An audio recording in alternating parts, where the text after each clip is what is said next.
After she lost her job, her wealthy husband suddenly said, "From now on, we split everything 50-50. I'll only care for myself." She didn't cry. She didn't shout. She just looked at him with calm eyes and said, "All right." He didn't expect what happened after that. A true story for my beautiful family. Hi, my beautiful family. May the Almighty surround you with a shield of protection so strong that no sorrow can break it, no darkness can touch it. May every woman in this family walk with grace, strength, and honor, for she is the heartbeat of life. May every man carry wisdom and gentleness, standing tall with love, never with pride. And may every child grow in joy, faith, and unshakable hope, bringing laughter that heals every wound. I pray your homes overflow with harmony, your hands never run empty, and your hearts never lose the fire of love. May your journeys be guided by light, your struggles turn into blessings, and your souls find peace so deep that nothing in this world can steal it away. My family, you are my strength, my reason, and my greatest treasure.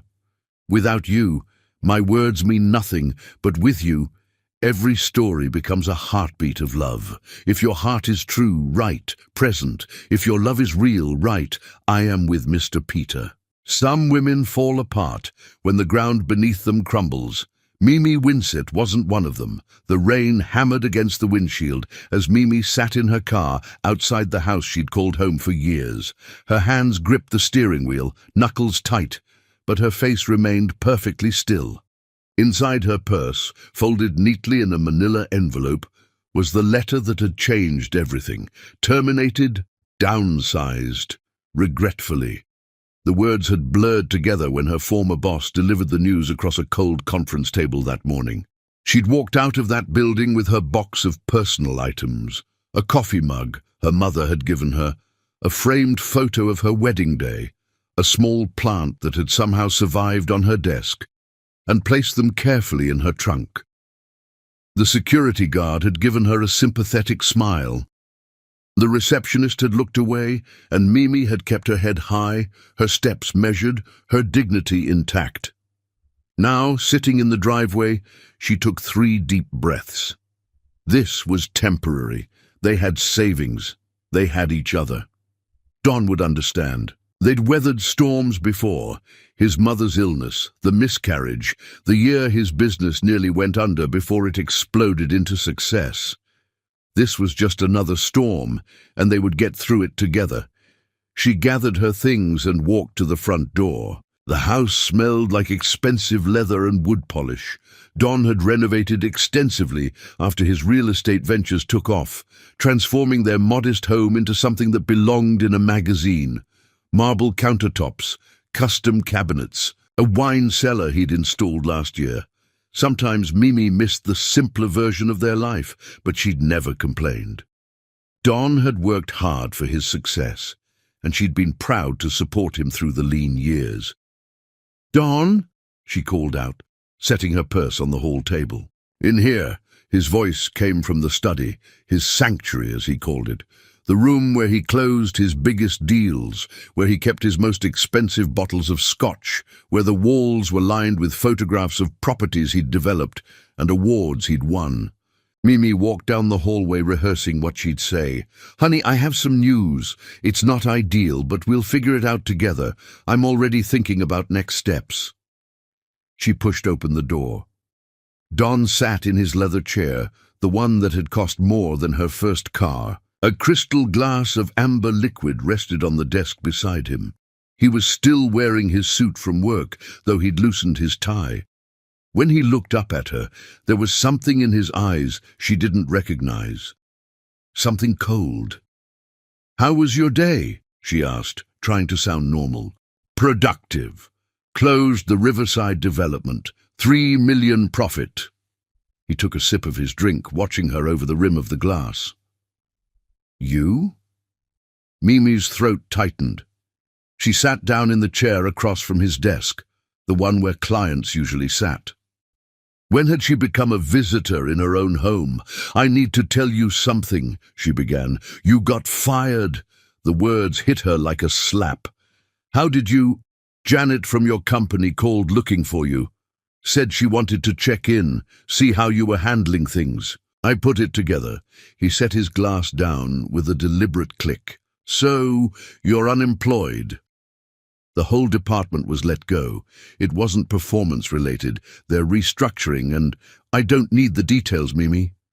Don leaned back in his chair, his fingers steepled under his chin. "What I need is for you to understand something.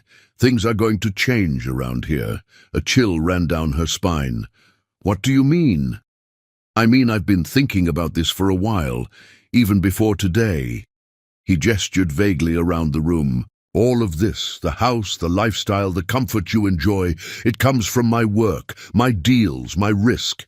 And I've been fine with that because you were contributing too. But now, Don, I'll find another position. I have connections. I can reach out. That's not the point."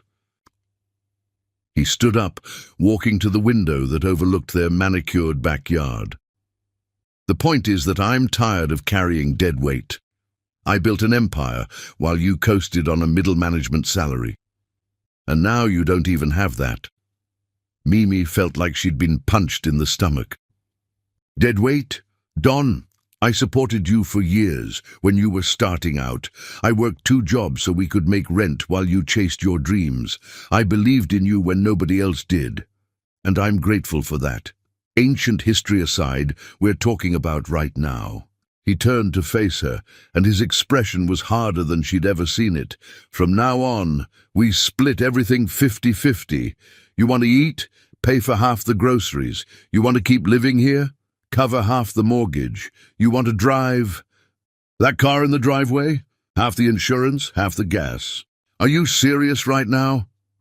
Deadly serious. He walked back to his desk, pulled out a legal pad, and started writing. "I'll only care for myself from this point forward. You're a grown woman. You can figure out your own situation. Maybe it'll motivate you to get off your ass and rebuild your career, instead of moping around here feeling sorry for yourself." The room spun. Mimi gripped the arms of the chair, trying to process what was happening. This man she'd married, the man who'd promised to love her in sickness and in health, for richer or poorer, was abandoning her in her moment of need. "You're my husband," she said quietly, "and you're my wife, which means you're supposed to be my partner, not my dependent. Equal contributions, Mimi. That's what partnership means. I carried you long enough." Something inside her went cold, not hot with anger, not burning with hurt. Cold, clear, crystalline. She looked at him, really looked at him, and saw a stranger wearing her husband's face. A stranger who kept score. A stranger who viewed love as a transaction. The old Mimi, the Mimi from this morning, would have cried, would have begged, would have promised to do better, be better, try harder, that Mimi had believed they were a team, but that Mimi had died somewhere between the conference room and this moment. The new Mimi stood up slowly. She smoothed her skirt. She met Don's eyes with a gaze so steady it made him shift in his chair. And then she spoke, her voice calm as still water. "All right." Don blinked. "What?" I said. "All right. 50-50. You take care of yourself, I'll take care of myself. That's what you want, isn't it?" He'd expected tears. She could see it in the way his mouth opened slightly, the way his shoulders had tensed for a fight. He'd been ready to stand his ground against her breakdown, to be the strong one who held firm while she crumbled. "Well," he said, recovering quickly, a smirk sliding across his face. "Good. I'm glad we understand each other. I was prepared for this to be much more dramatic. No drama necessary. You've made yourself perfectly clear." Mimi picked up her purse from where she'd set it on the floor. "I'll start looking for work tomorrow. In the meantime, I'll handle my own expenses." That's what I like to hear. A little adversity builds character. He sat back down, already dismissing her, reaching for some papers on his desk. "Oh, and Mimi, Don't expect me to go easy on you just because we're married. Business is business. Life is life. You're on your own now. I understand completely. She walked to the door, her heels clicking on the hardwood floor. Her hand was on the doorknob when Don spoke again, his voice dripping with satisfaction. You know what? This might be the best thing that ever happened to you. Maybe you'll finally learn what it takes to really succeed instead of settling for mediocrity. Mimi paused. She didn't turn around. She simply stood there, her back straight, her head high. And then she said something that would echo in Don Moore's mind for months to come, though he didn't know it yet. Maybe you're right, Don. Maybe I will learn what it really takes. She walked out, closing the door softly behind her. Don smiled. To himself, took another sip of his scotch and returned to his paperwork. He didn't hear Mimi walk down the hall to the guest bedroom, didn't see her set her purse on the bed and sit down at the small desk in the corner, didn't watch as she opened her laptop with hands that no longer trembled, and he certainly didn't see the look in her eyes, the look of a woman who'd just been shown exactly who she was married to, and had decided in that moment who she would become instead. Outside, the rain continued to fall, but inside that guest bedroom, something else was beginning. Not a storm, not destruction, a resurrection. Mimi opened a blank document and started typing. Not a resume, not a job application. Something else entirely. A list, a plan, a future that didn't include waiting for Don Moore to remember she existed. The man who'd just told her she was on her own had no idea what he'd just unleashed, and by the time he figured it out, it would be far too late to take back those words. Chapter 2. The Rebirth Begins. Silence can be the loudest form of rebellion. The guest bedroom became Mimi's war room. That first night, she didn't sleep. While Don snored peacefully in their master suite, their suite, though she knew it would, soon be just his, Mimi sat at the small desk with her laptop glowing in the darkness. The list she'd started grew longer with each passing hour. Skills, contacts, options, possibilities. She'd spent years building relationships in her industry, not because she was calculating, but because she genuinely cared about people. Now those relationships were her lifeline. She pulled up her phone and started scrolling through contacts, making notes beside each name. Who might need help? Who owed her a favor? Who had mentioned wanting to work with her someday? When dawn broke through the curtains, Mimi had a plan. She showered and dressed carefully, choosing an outfit that made her feel powerful. A deep burgundy blouse and black slacks. Professional but not desperate. Confident but not cocky. She applied her makeup with steady hands, covering the shadows under her eyes from her sleepless night. In the kitchen, Don was making himself breakfast. Eggs, bacon, toast, fresh squeezed orange juice.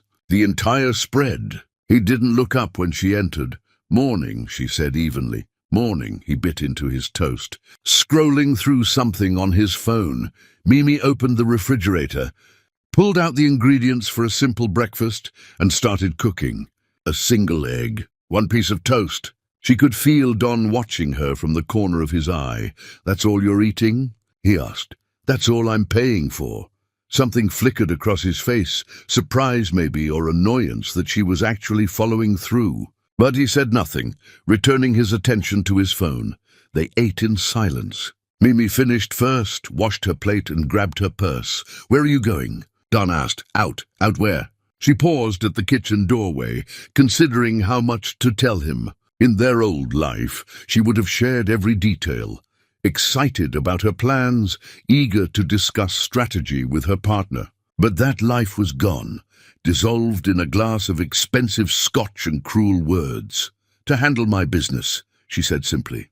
You take care of yourself. I'll take care of myself. Remember? She left before he could respond. The coffee shop where she'd arranged to meet Janelle Hartwell was busy with the morning crowd. Mimi ordered a small black coffee, no cream, no sugar, no $3 additions, and found a quiet corner table.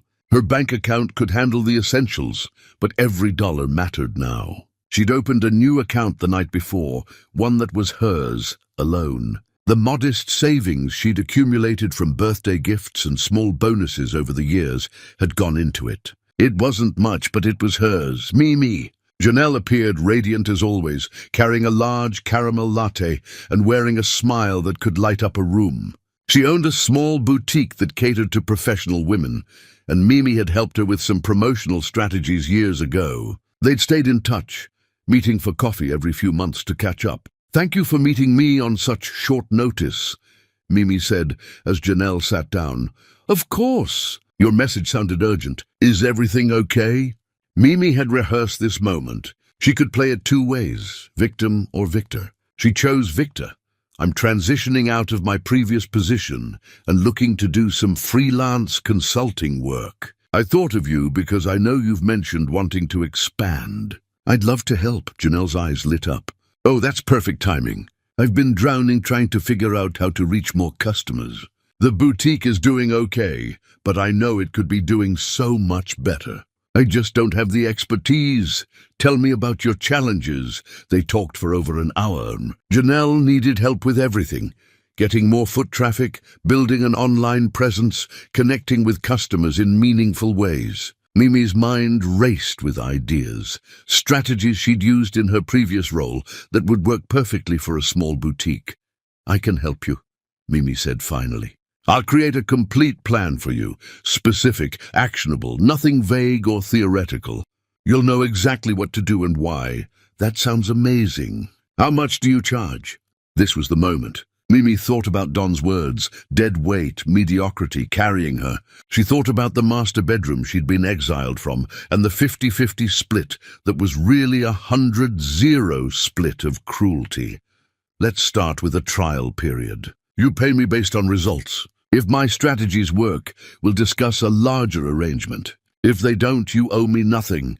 "Mimi, I can't let you work for free." "I'm not working for free. I'm investing in both of us. You need help you can afford. I need to rebuild. We'll help each other."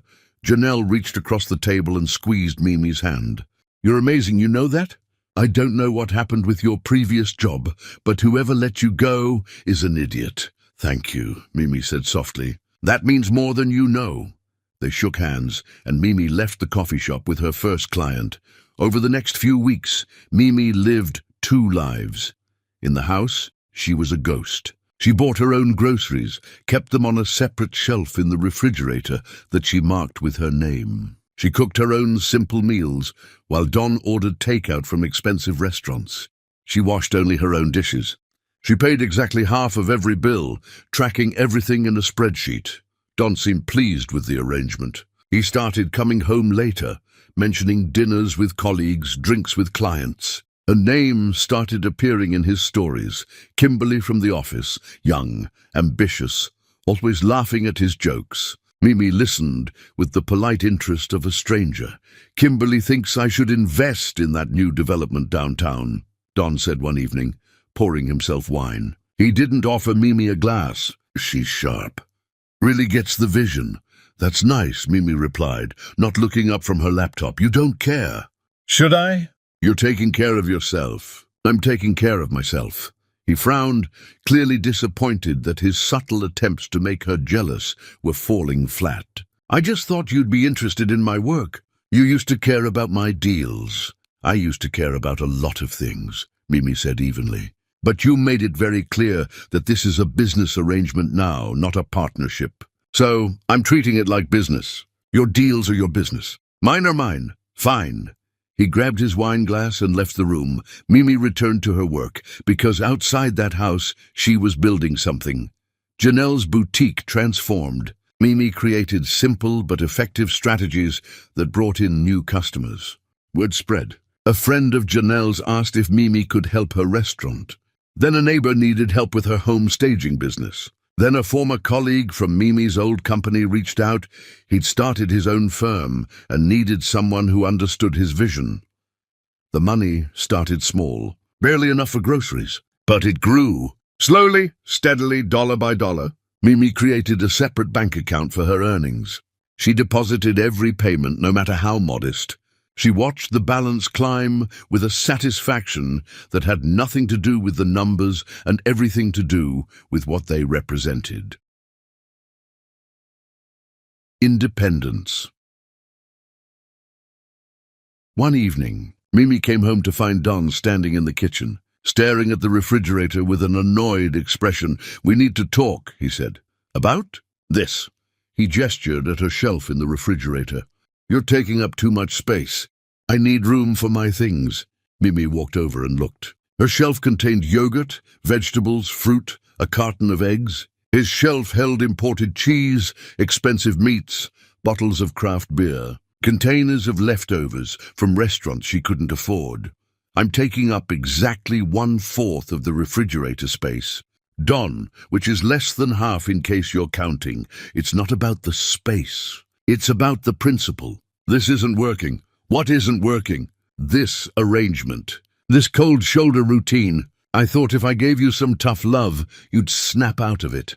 But you're being ridiculous. It's been weeks, Mimi, and I've been respecting your wishes. 50-50. You take care of yourself." "I take care of myself." "I didn't mean forever," he snapped.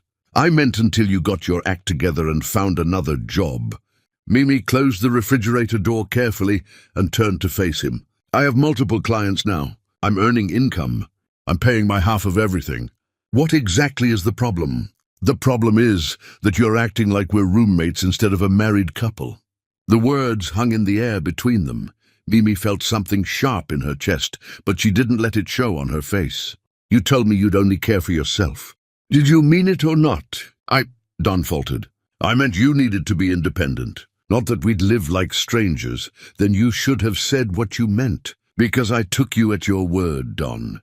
You taught me a valuable lesson that night. People show you who they are in the dark moments. And you showed me exactly who you are. So what, you're punishing me now?" "I'm not punishing you. I'm protecting myself. There's a difference." She walked past him, heading for the guest bedroom that had become her sanctuary. Behind her, she heard him mutter something under his breath, heard the clink of a glass, heard his footsteps retreat toward his study.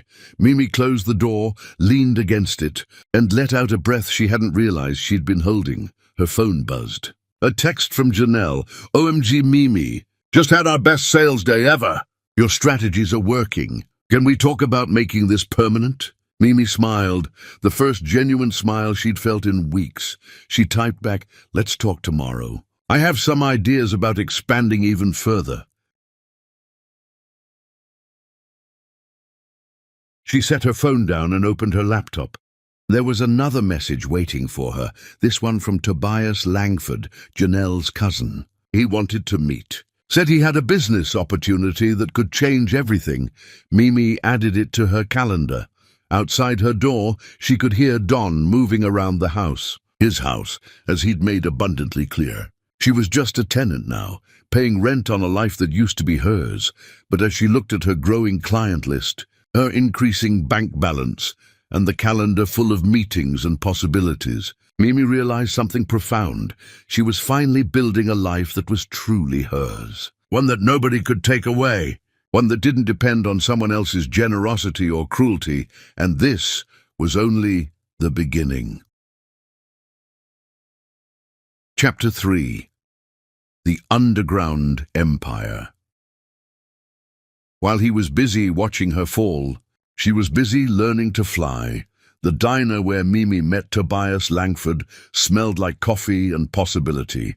He was younger than she'd expected, vibrant, energetic, with the kind of restless intelligence that makes people lean forward when they talk. He'd ordered them both breakfast before she arrived, a generous gesture that made her immediately like him. "Janelle talks about you constantly," Tobias said, sliding a cup of coffee toward her. "Says you're a miracle worker. Her boutique is thriving. She did the work. I just helped her see what was already there. That's exactly the kind of thinking I need." He pulled out a worn notebook, flipped it open to pages covered in sketches and notes. "I've been trying to launch something for 2 years now, but I kept hitting walls. Then Janelle mentioned you, and I thought, maybe I've been asking the wrong people for help. Tell me about it." Tobias's passion poured out like water from a broken dam. He wanted to create an agency that helped small businesses, specifically businesses owned by people who looked like them, who'd been overlooked and underestimated their entire lives. People who had incredible products or services but didn't know how to reach customers. People who were told they'd never make it but refused to believe it. The market's completely underserved, he explained, his hands moving as he talked. These businesses get ignored by the big agencies because they don't have massive budgets. But they're the backbone of our communities. They're the future. They just need someone to believe in them. Mimi felt something stir in her chest. This wasn't just another client project. This was a mission. What's stopping you? She asked, honestly. I need a partner. Someone who understands strategy, who can talk to clients and make them trust us. I'm good with the creative side, the vision. But I need someone who can translate that vision into results. He looked at her directly. Janelle thinks you're that person. I'm flattered, but I'm not in a position to invest much capital. I don't need your money, Mimi. I need your mind, your experience, your ability to see what others miss. He slid a piece of paper across the table. Here's what I'm proposing. Equal partnership. We split everything down the middle.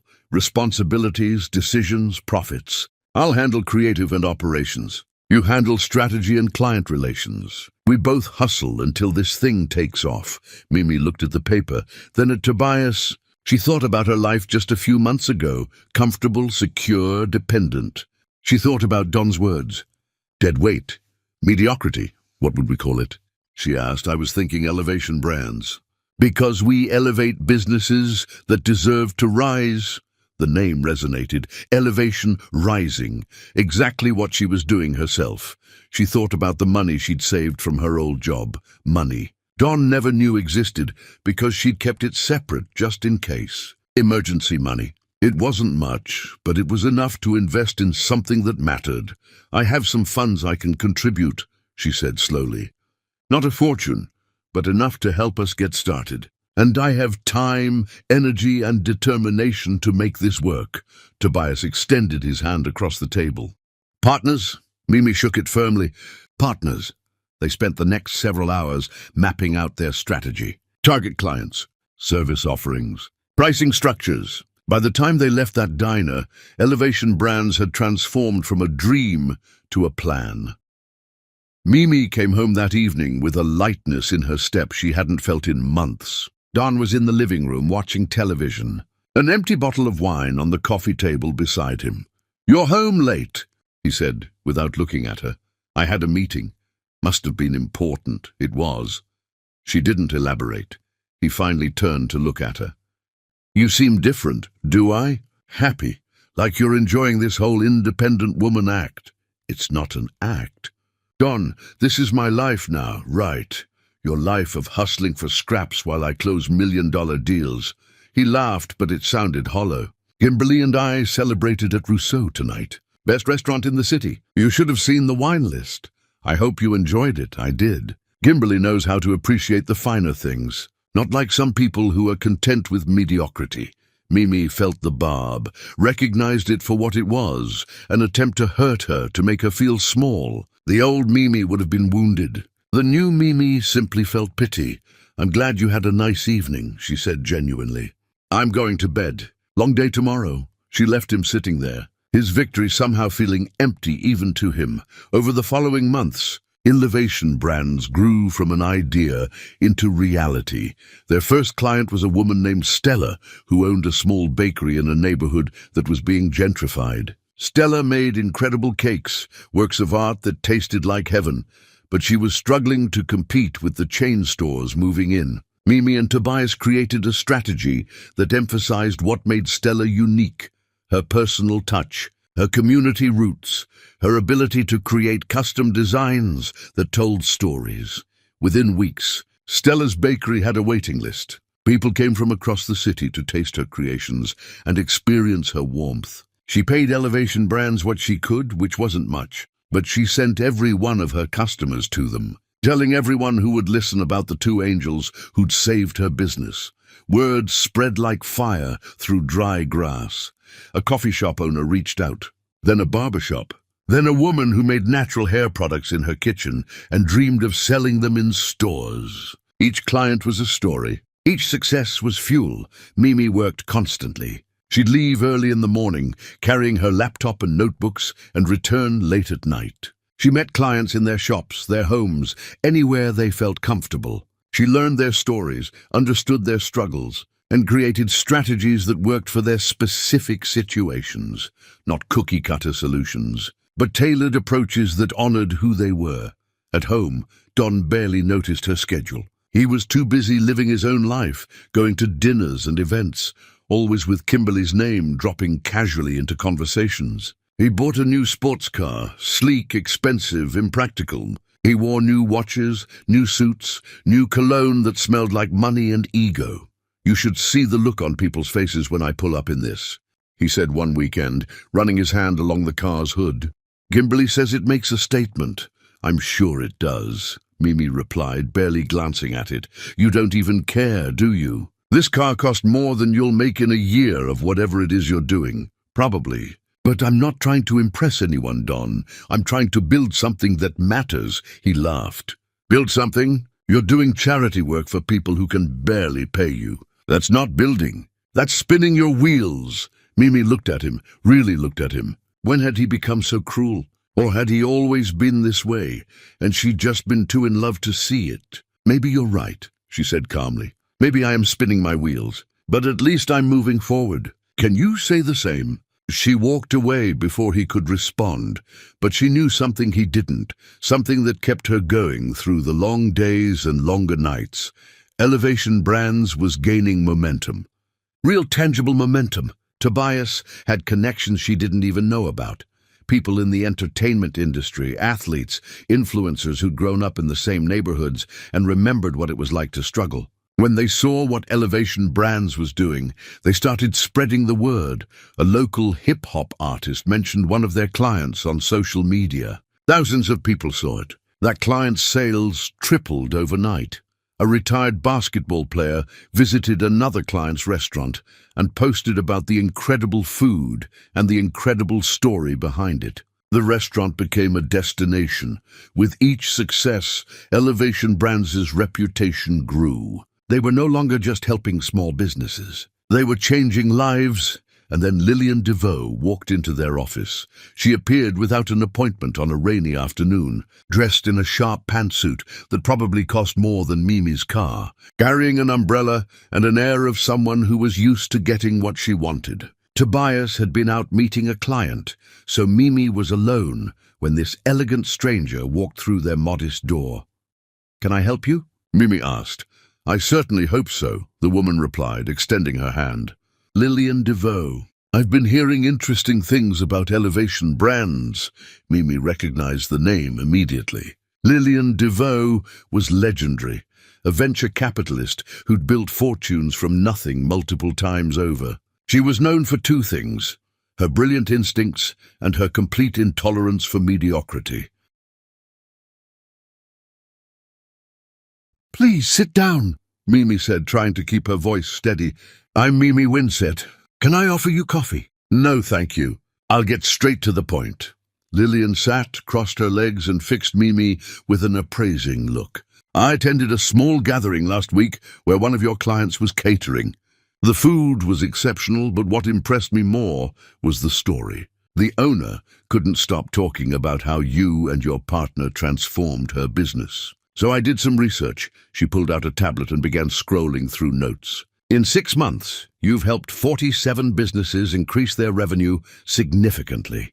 Not through gimmicks or false promises, but through genuine strategy and authentic connection. You're building trust in communities that have been ignored and exploited for decades. That's not just good business sense.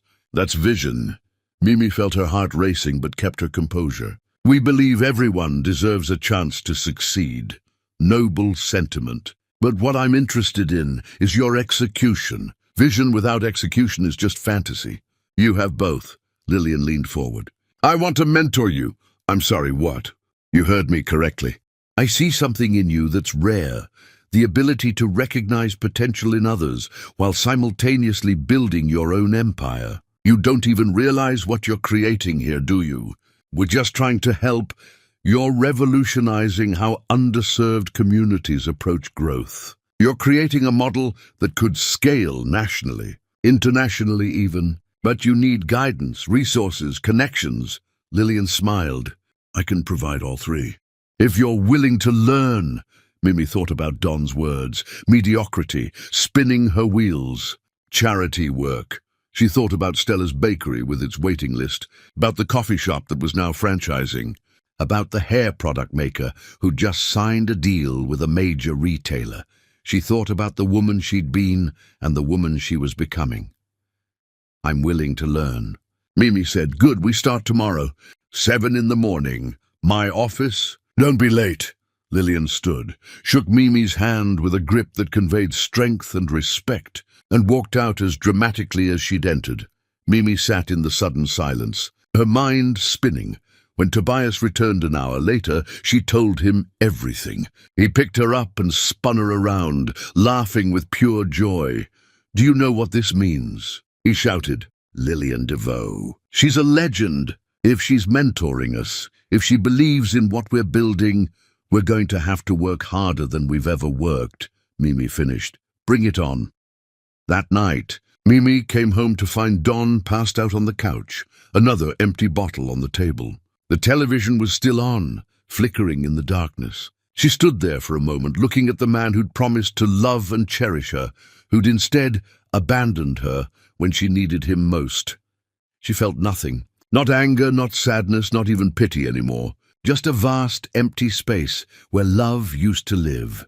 She grabbed a blanket from the closet, draped it over him gently, and went to her room.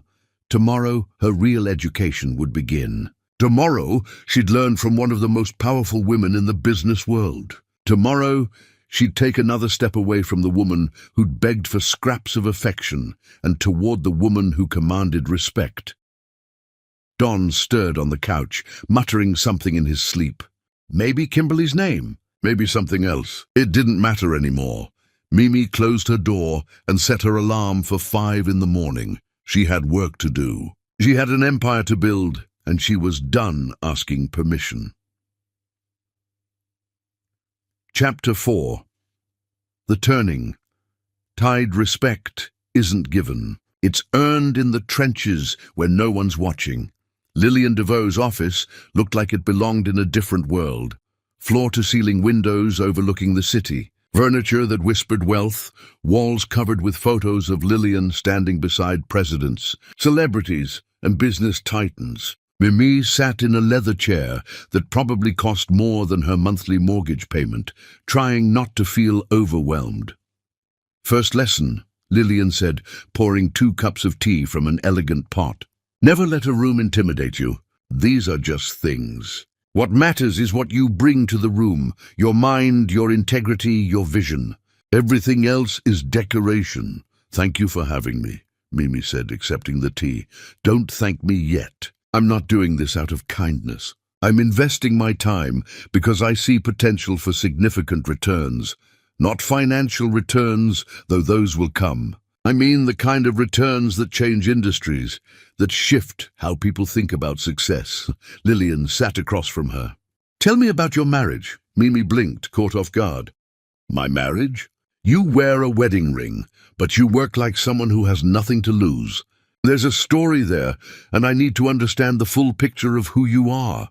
For a moment, Mimi considered lying, deflecting, keeping her private pain private. But something in Lillian's eyes, a knowing, a recognition, made her choose truth. She told her everything. The job loss, Don's cruel ultimatum, the 50-50 split that was really a complete abandonment, the guest bedroom, the separate groceries, Kimberly's name dropped casually like a weapon, the way her husband had become a stranger who scored points instead of building a life. Lillian listened without interrupting, her face revealing nothing. When Mimi finished, she was surprised to find tears on her own cheeks. She wiped them away quickly, embarrassed. Sorry, I didn't mean to. Never apologize for feeling, Lillian said firmly. But also never let those feelings control your decisions. Your husband made a choice when he abandoned you. He chose comfort over commitment, ego over empathy. And in doing so, he freed you. Freed me? Yes, because now you're no longer building for us. You're building for yourself. There's incredible power in that clarity. Lillian leaned forward. I was married once too.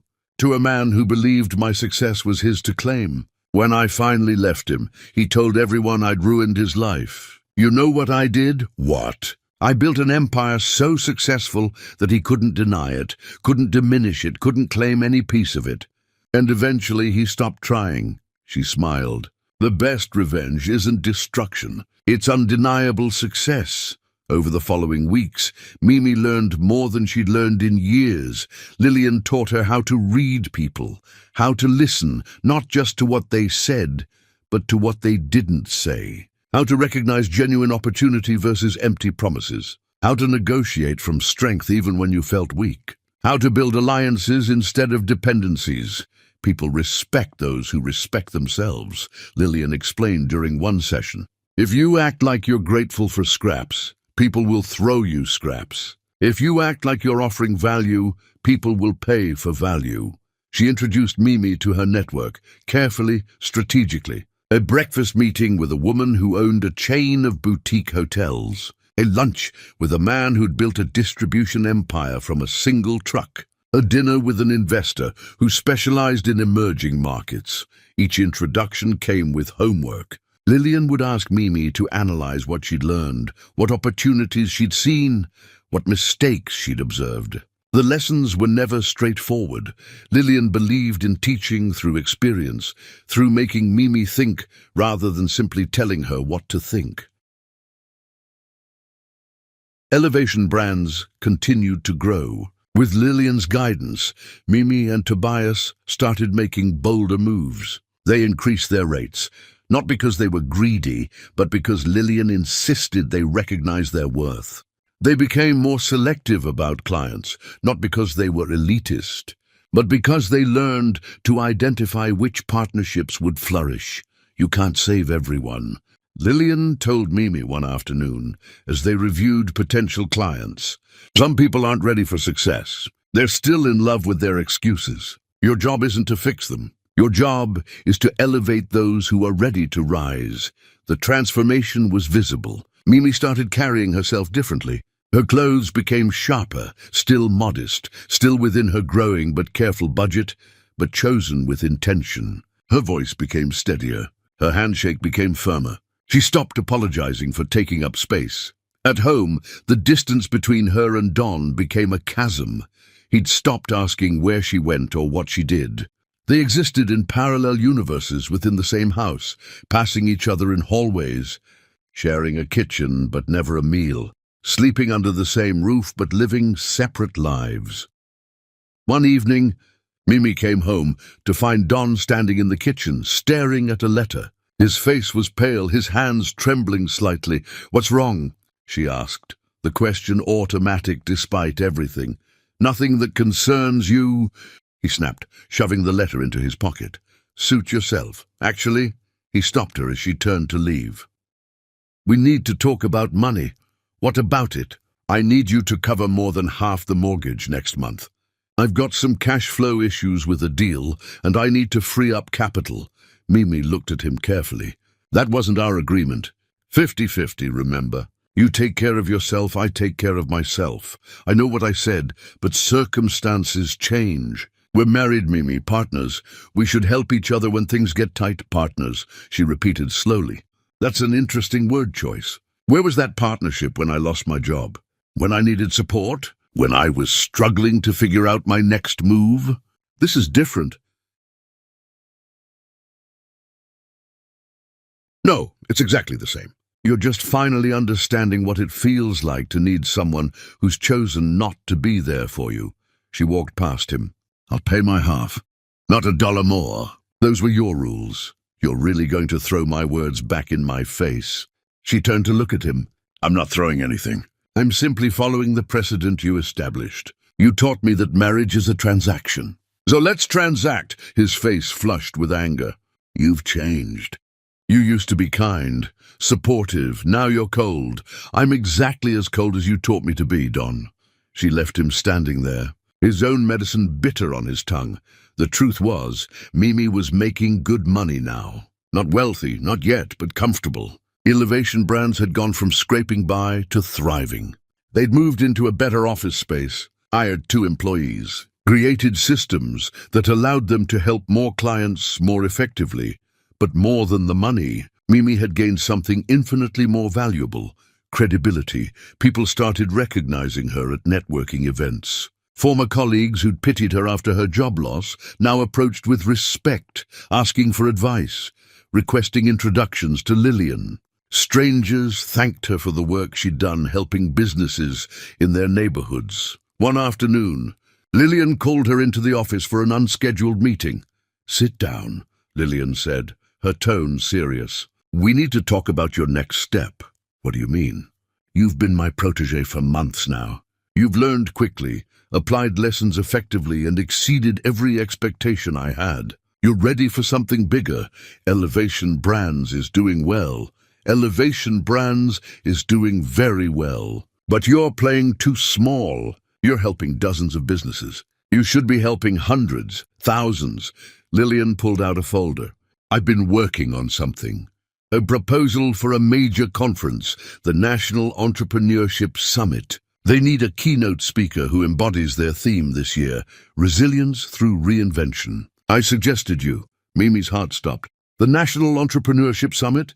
That's one of the biggest events in the country. Thousands of people attend. Media coverage. Industry leaders. Exactly. And they want you. But they need to hear your pitch first. Why you? Why your story matters. Why you're the right person to inspire their audience." Lillian slid the folder across the desk. "You have 2 weeks to prepare. I'll help you craft your presentation, but the substance has to come from you. Your journey, your truth, your transformation."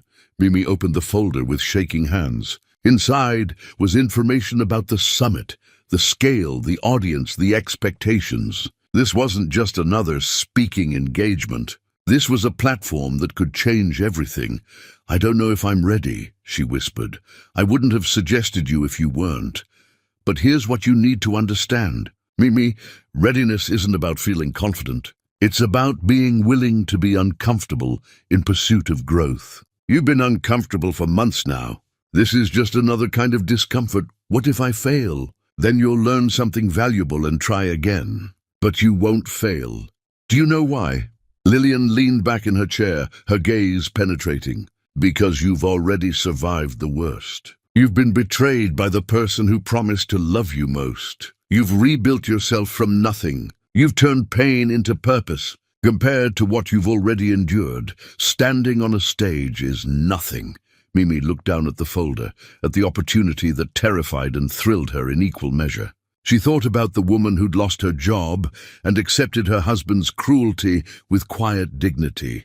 She thought about the woman who'd worked through sleepless nights to build something meaningful. She thought about the woman she was becoming, confident, capable, unbreakable. "Okay," she said. "I'll do it. I know you will. Now get out of here and start preparing. You've got work to do." Mimi left Lillian's office, walking on air, her mind already racing with ideas, stories, messages she wanted to share. She was so focused on her thoughts that she almost didn't notice the text from Tobias. "Emergency. Client crisis. Need you ASAP." She quickly shifted gears, heading to the office. Crisis management was part of the job, and she'd learned to handle pressure with grace. But as she drove through the city streets, she caught her reflection in the rearview mirror and barely recognized herself. This woman had sharp eyes, determined jaw, the faint smile of someone who discovered her own strength. This woman was nobody's second choice. This woman was building an empire. And the best part? She was only just getting started. Chapter 5, The Ascension. The world loves a comeback story, especially when it's written by a woman who refused to stay down. The magazine landed on Mimi's desk with a soft thud that echoed like thunder. Business Horizon magazine. The cover featured 3 entrepreneurs who disrupted their industries, and there, in the bottom right corner, was a smaller image, Mimi's face, professional and composed, with text that read, "From layoff to launch, the Mimi Winsett story." Tobias stood in the doorway, grinning like a proud parent. "Have you seen it yet? Have you actually read the article?" "I just got my copy," Mimi said, her hands hovering over the magazine, almost afraid to touch it. Read it out loud. I want to hear how amazing you sound when someone else tells your story. She opened to the feature spread, 4 full pages with photos of her at elevation brands, with clients, at speaking events. The headline was bold and unapologetic, How Mimi Winsett Built an Empire on Her Own Terms. She began reading, her voice shaky at first, then growing stronger. When Mimi Winsett lost her job, she could have seen it as an ending. Instead, she saw it as an invitation to rebuild herself, to rediscover her power, to create something that mattered. Just months after being downsized, Winsett co-founded Elevation Brands, an agency dedicated to helping underserved businesses reach their potential. But Elevation Brands is more than just another consulting firm. It's a revolution in how we think about success, community, and the power of authentic connection. The article went on, detailing her journey, her philosophy, her impact. It quoted clients whose lives had changed because of Elevation Brands. It mentioned Lillian DeVoe's mentorship. It called Mimi a visionary with the rare ability to see potential where others see problems. When she finished, Mimi looked up to find Tobias wiping tears from his eyes. We did it, he said softly. We really did it. We're doing it, Mimi corrected. This is just the beginning, but she knew this wasn't just another milestone. This was validation. This was proof. This was the world saying, you matter. Your work matters. Your story matters. The article spread faster than wildfire. Within hours of the magazine hitting stands, Mimi's phone exploded with messages. Old colleagues, former classmates, people she hadn't spoken to in years, suddenly wanted to reconnect, congratulate, ask for advice. News outlets requested interviews. Podcasters wanted her on their shows. Universities invited her to speak to students. A local morning show called, asking if she'd appear for a segment about women rebuilding after career setbacks. She said yes, and when she walked onto that set in a sharp navy suit, answered the host's questions with poise and authenticity, shared her story without shame or apology, something shifted. The segment went viral. Clips circulated on social media. Comments flooded in, thousands of them. From women who'd felt invisible, who'd been told they weren't enough, who'd survived their own Don Moores and emerged stronger. You're giving people permission to rise, one comment read. Thank you for showing us it's possible. Mimi's face became synonymous with resilience, with transformation, with the radical act of refusing to stay small when the world tried to diminish you. Elevation. Brands couldn't keep up with the demand. They had to hire more staff, bring in additional resources, create systems to handle the avalanche of businesses seeking their help. What had started as Mimi and Tobias working from a small office had become a legitimate agency with a growing team and a reputation that opened doors. Mimi's wardrobe changed. Not drastically. She wasn't trying to impress anyone with designer labels or flash. But she invested in quality pieces that made her feel powerful. She carried herself differently, walked into rooms like she belonged there because she did. She started working with a stylist, not out of vanity, but because Lillian had taught her that presentation matters, that people make judgments in seconds, and controlling that narrative was strategic. Her hair, which she'd been wearing in a practical bun for months, now fell in confident waves. Her makeup was subtle but polished. She looked like someone who'd claimed her power and wore it comfortably. At home, Don barely noticed, or rather, he pretended not to notice, but she'd catch him sometimes, watching her with an expression she couldn't quite read. Confusion maybe, or regret. She didn't care enough to ask. One evening, she came home to find him in the living room with several of his colleagues. They'd been drinking, celebrating some deal, and their laughter filled the house. "Mimi!" One of the men called out, Harold, Don's business partner. "We were just talking about you. Saw you on television this morning. Very impressive." "Thank you," she said politely, moving toward the stairs. "No, seriously, come join us. Tell us about this elevation thing you're doing." "I'm sure Don's already told you all about it." An awkward silence fell. The men exchanged glances. Harold cleared his throat. Actually, Don mentioned you were doing some freelance work, but he didn't say it had become such a big deal. That magazine article was something else. Empire on her own terms? That's quite a headline. Mimi looked at Don, who was staring intensely at his glass, his jaw tight. It's been a journey, she said simply. If you'll excuse me, I have an early morning. As she climbed the stairs, she heard one of the men say, Your wife's impressive. Don, you must be proud. She didn't hear his response. The recognition continued to build. Invitations poured in, not just to speak, but to participate in panels, to mentor other entrepreneurs, to join boards and committees. Every appearance led to more opportunities. Every opportunity led to more visibility. And then came the letter from the National Entrepreneurship Summit. Mimi opened it alone in her office at Elevation Brands, her hands trembling slightly. Inside was formal confirmation. She'd been selected as a keynote speaker, not a panel participant, not a workshop leader, a keynote speaker. Main stage, primetime slot, thousands in attendance, media coverage from major outlets. The theme of her talk, Rising from the Ashes, How Crisis Becomes Catalyst. She called Lillian immediately. I got the letter, Mimi said, her voice breathless. I know. I recommended you, remember? Lillian, this is huge. I don't even have words. Then find them. You have a speech to write, and it needs to be perfect. Not polished to death corporate perfect. Real perfect. The kind of perfect that makes people feel something. They worked on that speech for weeks. Lillian pushed her, challenged her, forced her to dig deeper than she was comfortable digging. To talk not just about her success, but about her pain. Not just about her triumph, but about her terror. People don't connect with perfection, Lillian insisted during one particularly grueling session. They connect with truth. Your truth is that you were broken and you rebuilt yourself. Don't sanitize that. Don't make it neat. Make it real. Mimi rewrote the speech dozens of times. She practiced in front of Tobias, who gave honest feedback. She practiced in front of her team, who asked questions that made her think. She practiced alone late at night, imagining the massive audience, feeling the fear, pushing through it. And finally the day arrived. The National Entrepreneurship Summit was held in a convention center that seemed impossibly vast.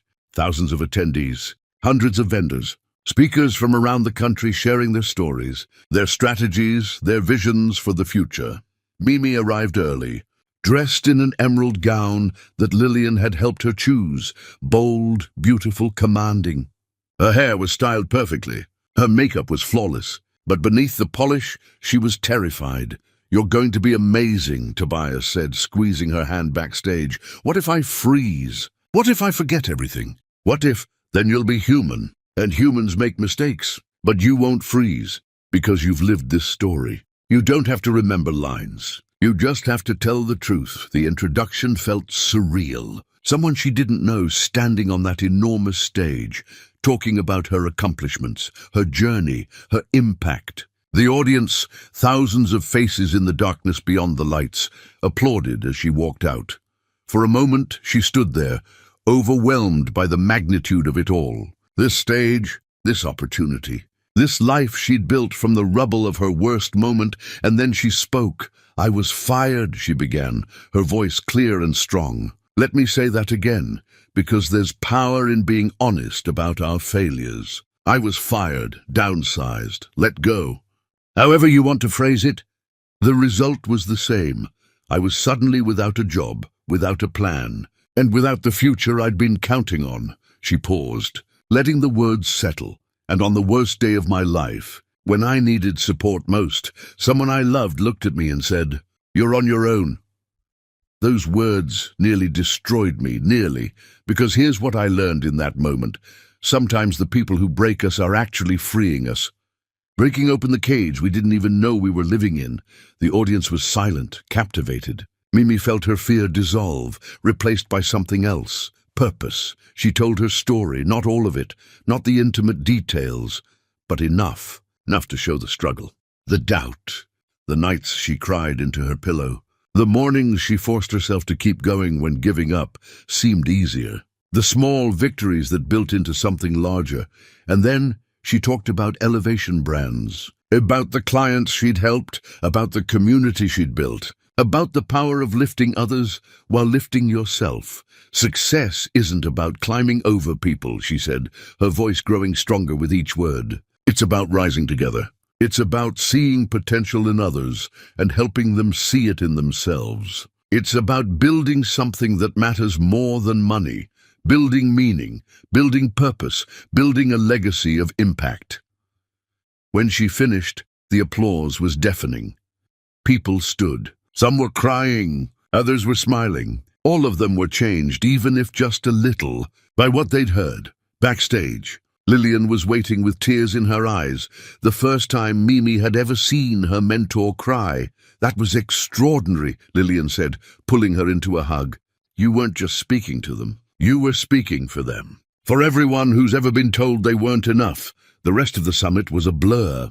People approached Mimi constantly, wanting photos, wanting to share their own stories, wanting to thank her for her words. News outlets requested interviews. Organizers asked if she'd speak at other events. That night, exhausted and exhilarated, Mimi returned to her hotel room and collapsed on the bed. Her phone buzzed with messages, hundreds of them. Congratulations. Thank you. You inspired me. You changed my perspective, and buried among them one message that made her pause. From Don. Saw your speech online. Everyone at the office is talking about it. Very impressive. She stared at those words for a long time. Then she typed a simple response. Thank you. Nothing more. Nothing less. Just polite acknowledgement, the way you'd respond to a stranger's compliment, because that's what Don had become. A stranger who happened to share her address, her last name, her history, but not her present, and certainly not her future. She turned off her phone, pulled the covers over her exhausted body, and smiled into the darkness. Tomorrow, the world would be different. Tomorrow, opportunities would multiply. Tomorrow, her life would expand in ways she couldn't yet imagine. But tonight, she allowed herself this moment of pure, simple triumph. She'd risen from the ashes, and she was just beginning to fly. Chapter 6. The cracks appear pride comes before the fall, and Don Moore's pride was a skyscraper. The sports car was gone. Mimi noticed it first thing when she came home from a morning meeting. The garage door was open, and the space where Don's expensive toy had lived for the past several months was conspicuously empty. In its place sat his old sedan, the practical car he'd kept for running errands.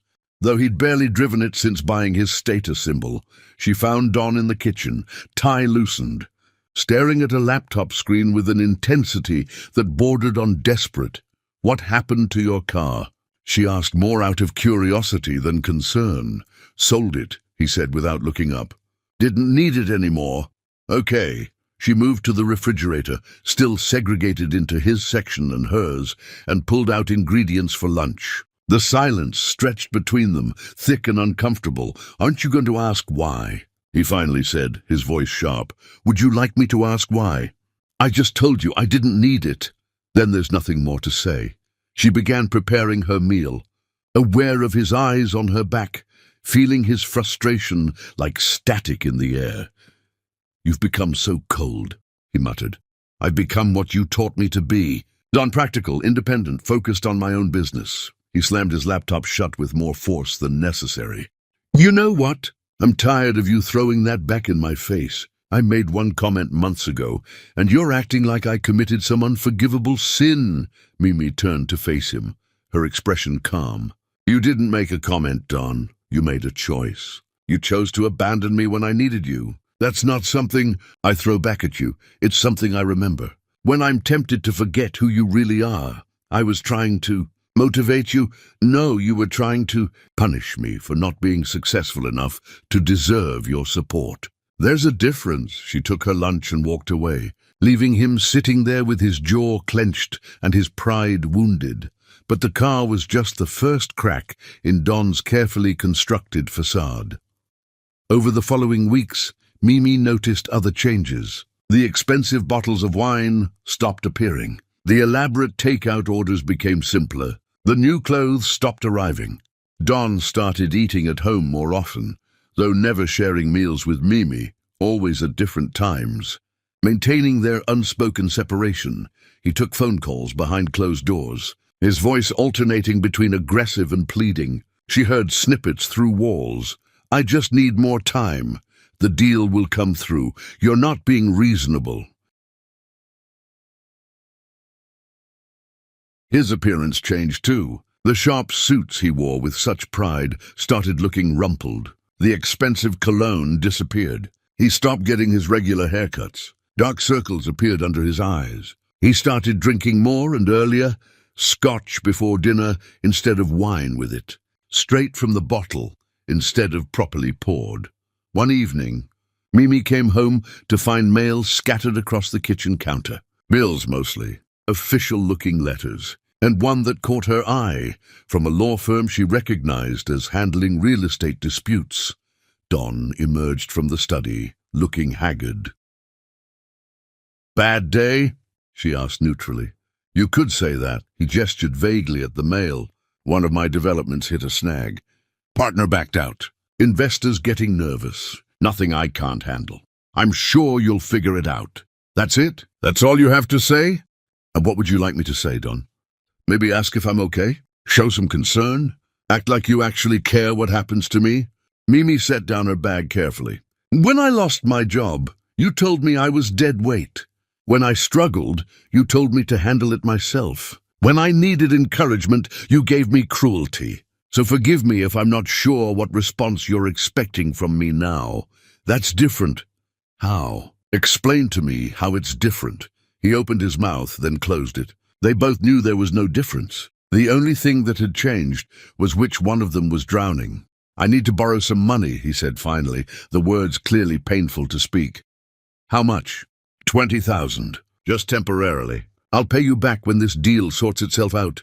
Mimi had that money. Elevation Brands was doing well, and her personal accounts had grown substantially. She could write that check without straining her finances. The old Mimi would have done it without hesitation, would have rushed to save him, because that's what love meant. But the new Mimi remembered being told she was on her own. "No," she said softly. "No? 50-50, remember?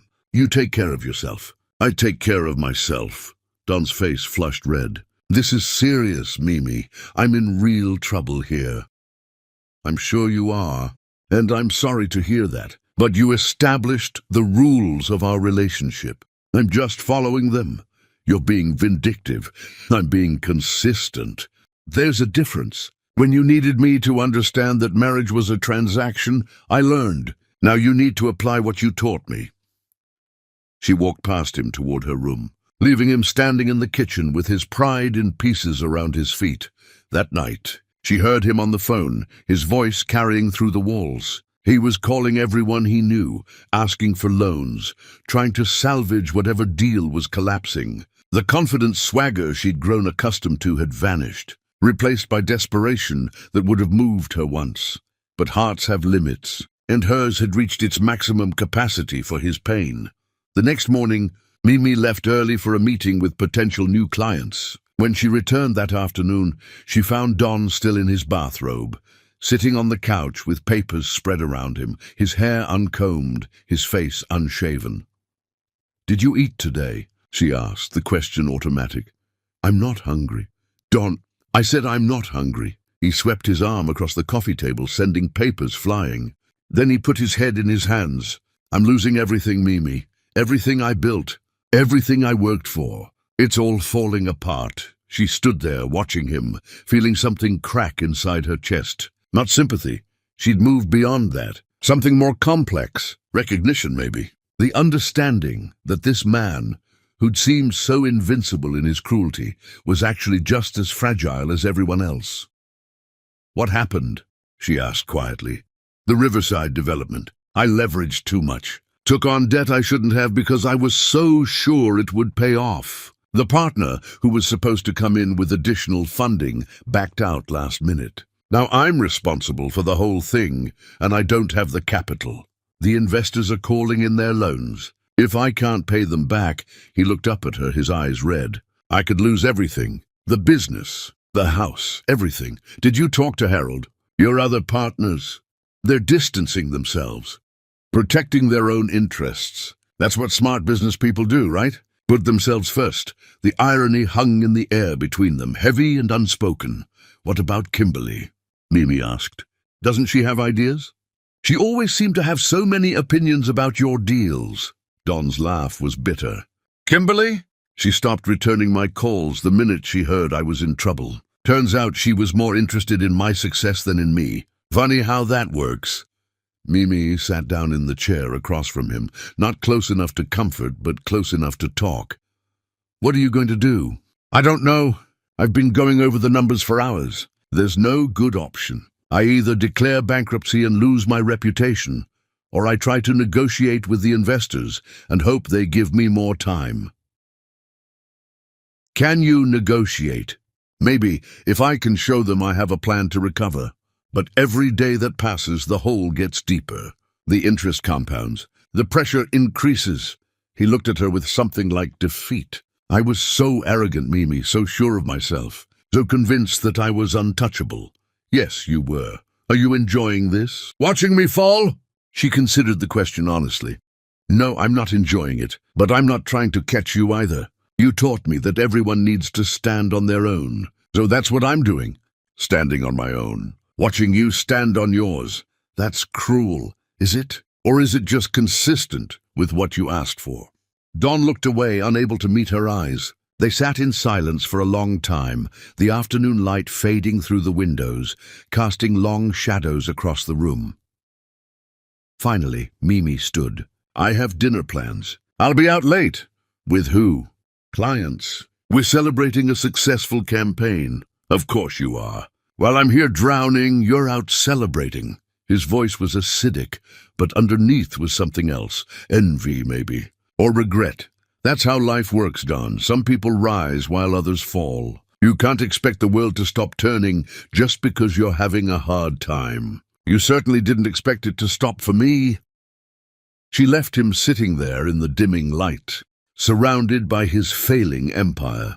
The dinner that night was at an upscale restaurant, the kind Don used to frequent, the kind he used to brag about. Mimi sat with Lillian, Tobias, and several of their most important clients, celebrating a major win. The atmosphere was joyful, warm, full of laughter and toasts. To Elevation Brands, someone said, raising a glass. And to Mimi, who showed us what's possible when you refuse to give up.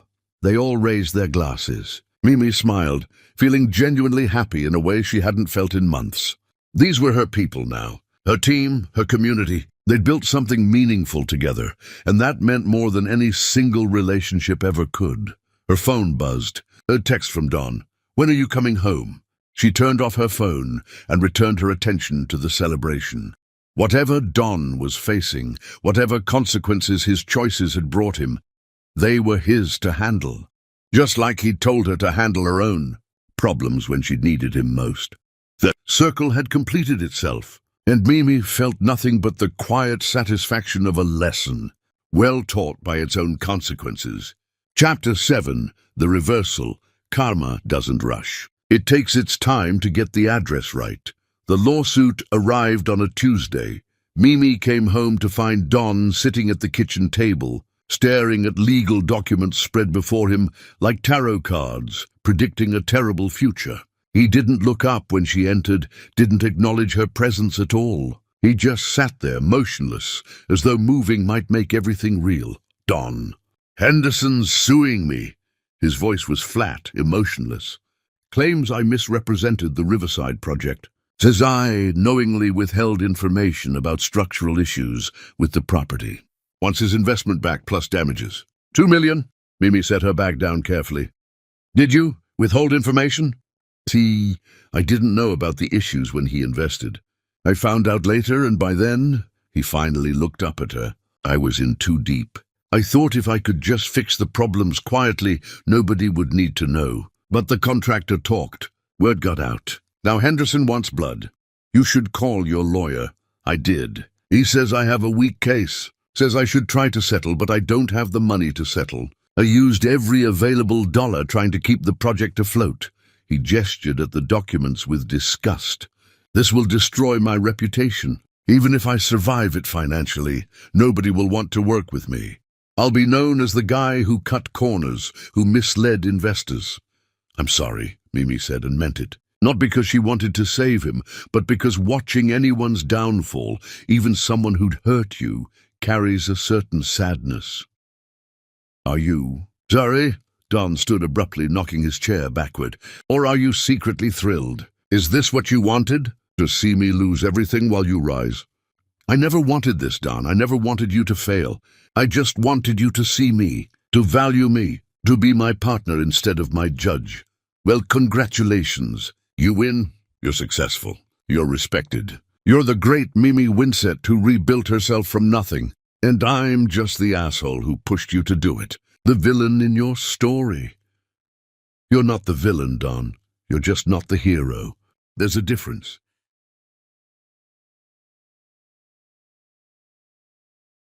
He stared at her for a long moment, then grabbed his keys and stormed out, leaving the lawsuit papers scattered across the table like evidence of a crime. Mimi stood alone in the kitchen, feeling the weight of their broken marriage pressing down on her shoulders. She could help him. She had connections now, resources, influence. One call to Lillian might open doors, might find solutions, might save him from complete ruin. But she thought about the night he'd looked at her with cold eyes and told her she was on her own. She thought about the months of watching him flaunt his success while she struggled. She thought about Kimberly and the expensive dinners and the sports car he'd bought while she ate simple meals and counted every dollar. And she put the papers in a neat stack, left them on the table, and went to her room. Some lessons can only be learned the hard way. The invitation came 2 days later. Hand-delivered. Gold embossed. Formal and elegant in a way that made Mimi's heart race before she even opened it. "The National Entrepreneurship Summit Committee requests the honor of your presence at the annual Excellence Gala, where you will be honored as Emerging Leader of the Year, black tie. Guest of honor, please RSVP." Mimi read it 3 times, making sure she understood correctly.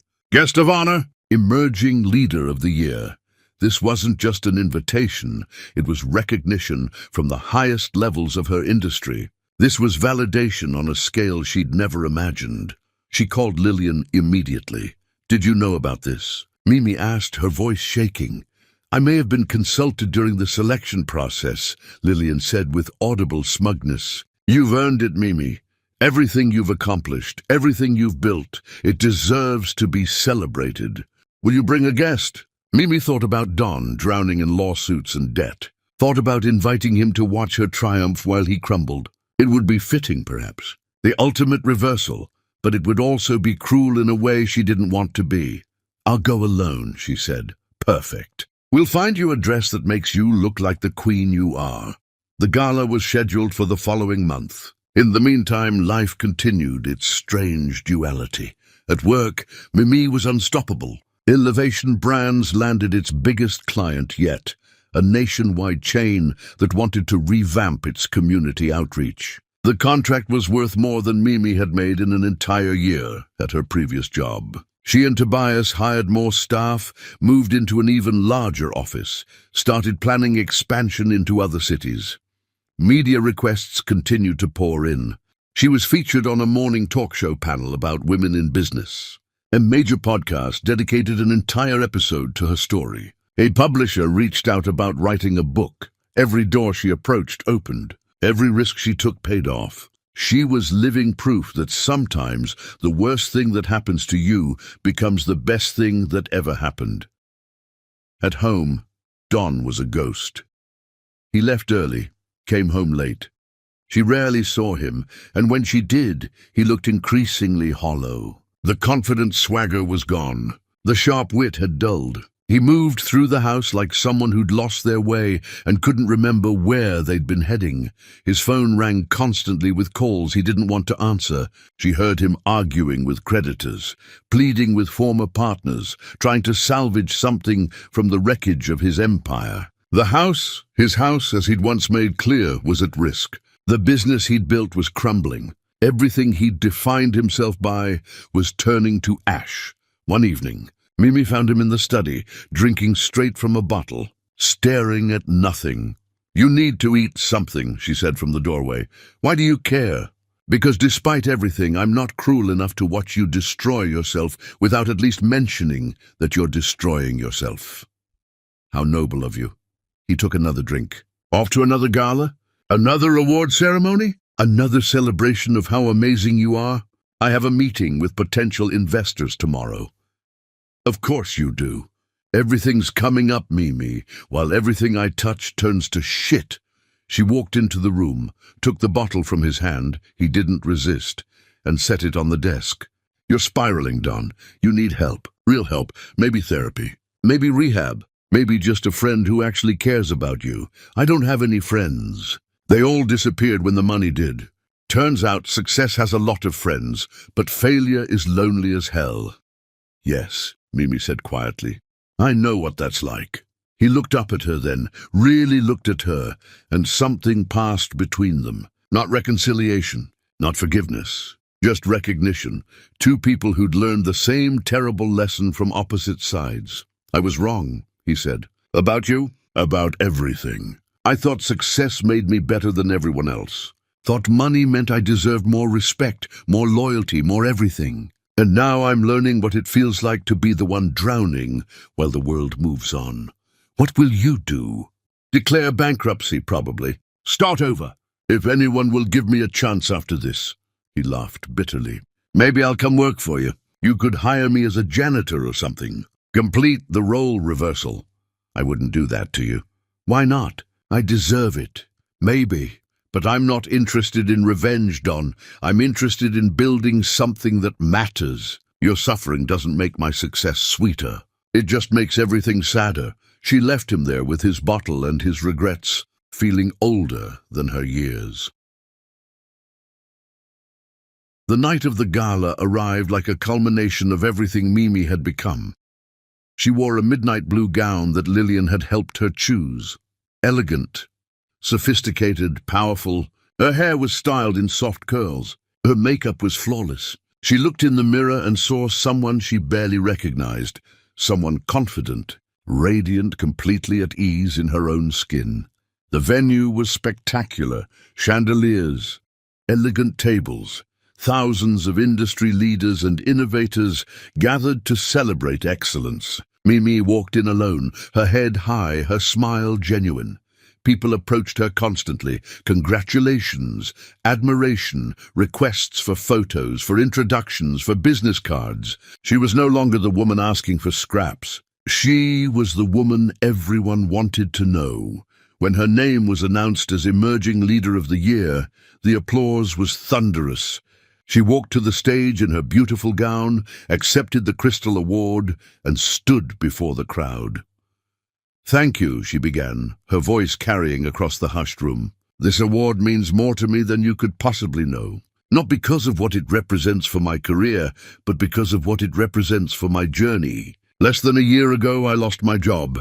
I was told I wasn't enough, that I'd never amount to anything, that I was dead weight. And I believed it for a little while. But then something amazing happened. I stopped asking permission to be great. I stopped waiting for someone else to validate my worth. I started building the life I wanted instead of accepting the life I was given.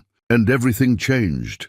She paused, looking out at the sea of faces, seeing her own story reflected in so many eyes.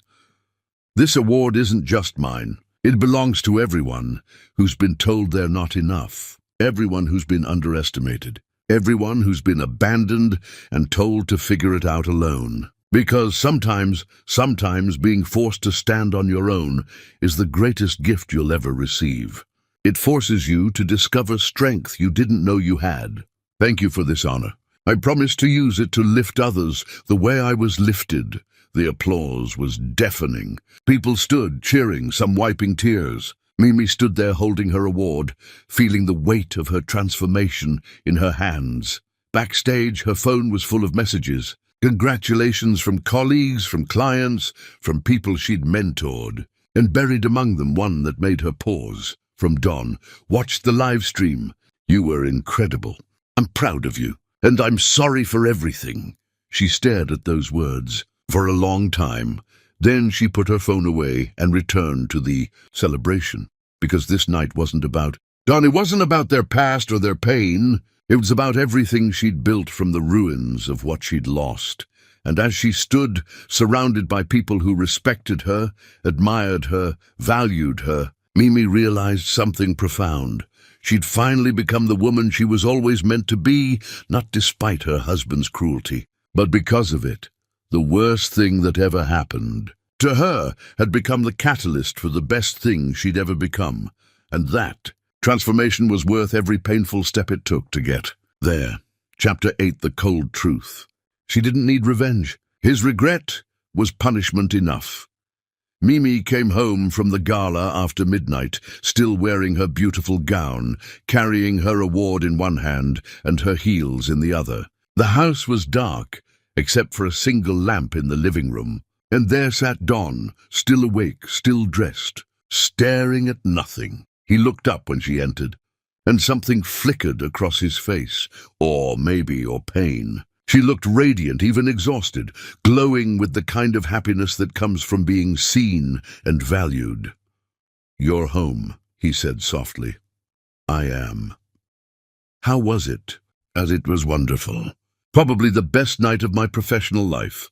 I watched the live stream. Your speech was—" He struggled for words. "It was powerful, Mimi. You've become someone incredible." "Thank you." Her tone was polite but distant, the way you'd thank a stranger for holding a door. She moved toward the stairs. "Can we talk?" Don stood, his hands shoved in his pockets. "Please, just for a few minutes." Mimi paused, one hand on the railing. She was tired. She wanted to bask in her triumph alone, to reflect on how far she'd come without his presence tainting the memory. But something in his voice, genuine humility maybe, made her turn back. "What would you like to talk about?" "Us everything. I know I don't deserve your time, but—" "You're right. You don't." She set her award down carefully on the hall table. "But I'll give you 5 minutes because I'm in a generous mood." They sat in the living room far apart, the space between them like an ocean neither could cross. Don looked at his hands, gathering courage or searching for words. When he finally spoke, his voice was barely above a whisper. "I was so proud watching you tonight. So proud and so ashamed at the same time. Because you did all of that without me, despite me. And I realized I've lost something irreplaceable." "Yes," Mimi said simply. "You have. I keep thinking about that night, the night you lost your job. If I could go back, if I could take it all back. But you can't. That's not how life works, Don. We don't get do-overs. We get consequences." "I know." He looked up at her, his eyes red-rimmed. "I've been thinking about why I did it. Why I was so cruel when you needed me most. And I think I was scared. Scared that if you were struggling, it meant I wasn't as successful as I thought. Like your failure somehow reflected on me. So I pushed you away instead of pulling you closer. That's a very insightful realization. Did you come to it on your own, or are you seeing a therapist?" "Both. I started seeing someone. After everything started falling apart, I knew I needed help." "Good, that's good."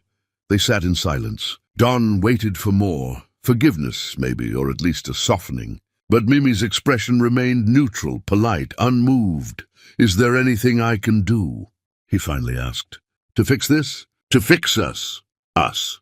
Mimi repeated the word like it was foreign. "There is no us anymore, Don. There's you and there's me. Two people who share an address and a history, but not a life. You made sure of that. We're still married. Legally, yes. But marriage is supposed to be more than legal documents. It's supposed to be partnership, support, love. We don't have any of that. We haven't had it for months. We could rebuild. Why would I want to rebuild something that hurt me? Why would I invest energy into something that brought me pain?" She stood, picking up her award. "You had the chance to be my partner, Don. You chose to be my judge instead.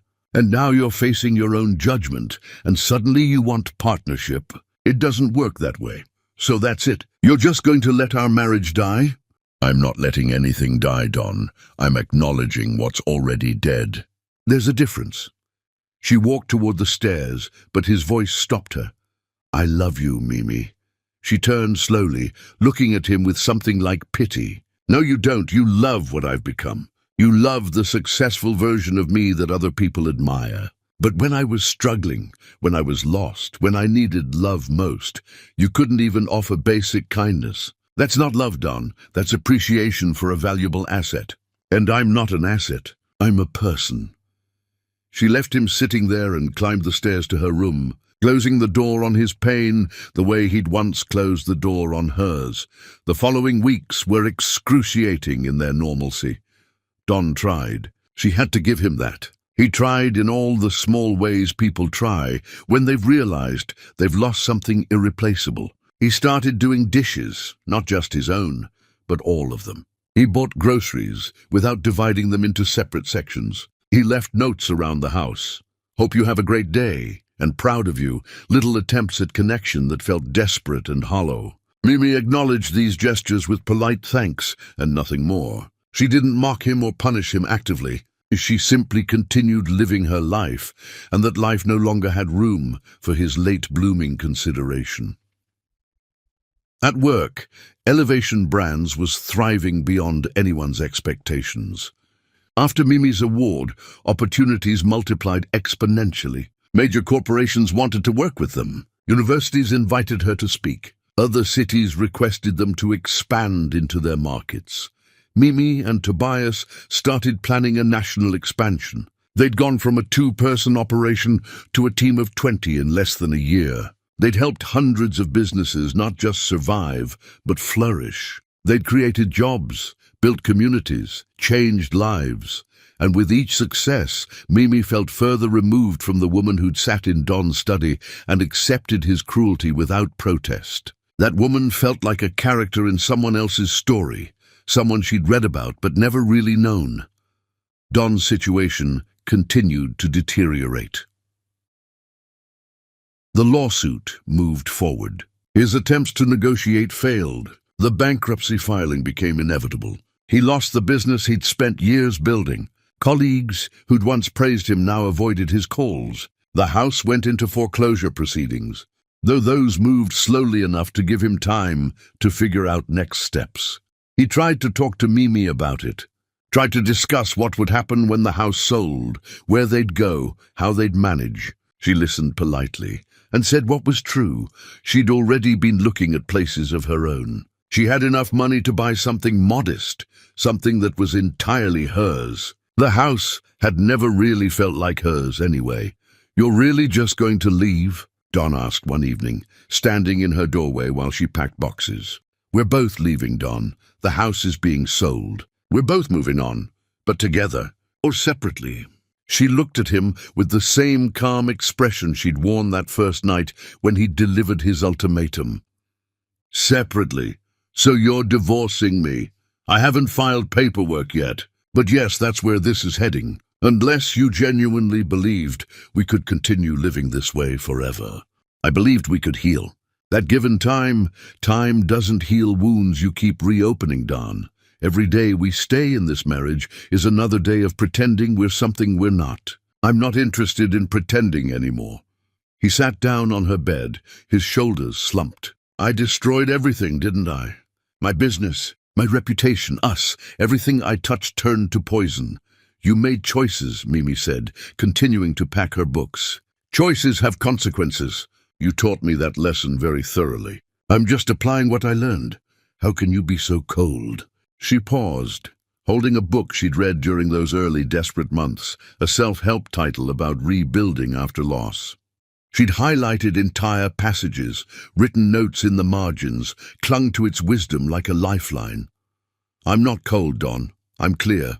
There's a difference. Cold is when you push away someone who loves you because it's convenient. Clear is when you refuse to go back to a situation that broke you because you've learned your value.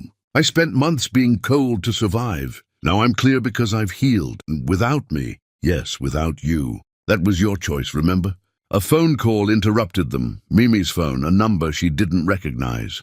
She answered, listened for a moment, then her expression shifted to something Don had never seen before. Pure, undiluted shock. "Are you serious?" she said into the phone. I don't even know what to say. Yes, absolutely. Thank you so much." She hung up, staring at nothing, her hand covering her mouth. "What happened?" Don asked. "That was a publisher. A major publisher. They want me to write a book about my journey. They're offering an advance it's more than I made in 2 years at my old job. They want to do a national release, speaking tour, everything." "Mimi, that's incredible." "I'm writing a book," she said, the reality sinking in, "about resilience, about rebuilding, about learning to value yourself when the world tells you you're worthless." But when she looked at Don, and he saw it in her eyes. The book would include their story, not in cruel detail, not with vindictiveness, but truthfully. The husband who abandoned his wife when she needed him most. The woman who rose from that abandonment to build an empire. "I won't use your name," Mimi said quickly. "Everything will be anonymous. But the story, our story, it's part of my journey. I can't tell the truth about my transformation without including what I was transforming from." Don nodded slowly. "I understand. I guess I'll be the cautionary tale. The villain who taught the hero what she needed to learn. You're not the villain, Don. You're just not the hero. And that's okay. Not everyone gets to be the hero." She returned to her packing, and Don sat there watching her, understanding finally settling in like stones in his stomach. She was leaving, not just the house, but him. Not with anger or vengeance, but with clear-eyed determination. She'd built a life that didn't need him, didn't want him, didn't have room for him. And the worst part, the part that would haunt him through sleepless nights and empty days, was that he'd done this to himself. He'd had a partner who would have stood by him through anything, who would have weathered any storm at his side. And he'd thrown that away because he'd confused love with scorekeeping and partnership with transactions. He left her room without another word, closing the door softly behind him. In the hallway, he leaned against the wall and finally let himself cry, not for his lost business or his ruined reputation or his foreclosed house, but for the woman on the other side of that door, the woman he'd married and cherished and then destroyed with his own pride, the woman who no longer needed him, the woman who'd learned to be whole all by herself. And the cruelest truth of all, she was better off without him, and they both knew it. Chapter 9. The Breaking. A man can only run from his sins for so long before they catch him at the door. The envelope arrived on a grey morning when the house felt particularly empty. Final foreclosure notice. They had 30 days to vacate. Don stood in the kitchen holding the paper, reading the official language that translated to, "Everything you built is gone. Everything you were is over. Everything you thought defined you was never really yours." He'd known it was coming. The bankruptcy proceedings had made it inevitable. But knowing and experiencing are different beasts, and this moment, this official confirmation of his complete collapse, hit him harder than he'd expected. Mimi was at work. She was always at work now, building her empire while his crumbled. He'd spent the morning on the phone with his lawyer, discussing settlement options for Henderson's lawsuit. The best-case scenario was still catastrophic. The worst-case scenario was unthinkable. He poured himself a drink, even though it wasn't noon yet. Then another. Then he stopped counting. By the time Mimi came home that evening, carrying her laptop bag and looking exhausted but satisfied from a productive day, Don was sitting in the dark living room, surrounded by the evidence of his failure. Empty bottles, legal documents, photographs from when he'd been someone who mattered. Don. She flipped on the light, taking in the scene with growing concern. "Are you okay?" "Define okay." She set down her bag and walked closer. "How much have you had to drink?" Enough to feel it. Not enough to stop feeling it. You need to eat something. Let me make you food." "I don't want food, Mimi, I want—" His voice broke. "I don't even know what I want anymore. Everything's gone. Everything I worked for. Everything I was." She stood there uncertain. The old Mimi would have rushed to comfort him, would have sacrificed her own well-being to prop up his. But the new Mimi had learned hard lessons about enabling versus helping, about the difference between compassion and codependency. "You should go to bed," she said gently. "Sleep this off. Things will look better in the morning." "No, they won't. Things will look exactly the same in the morning. Ruined, destroyed, over."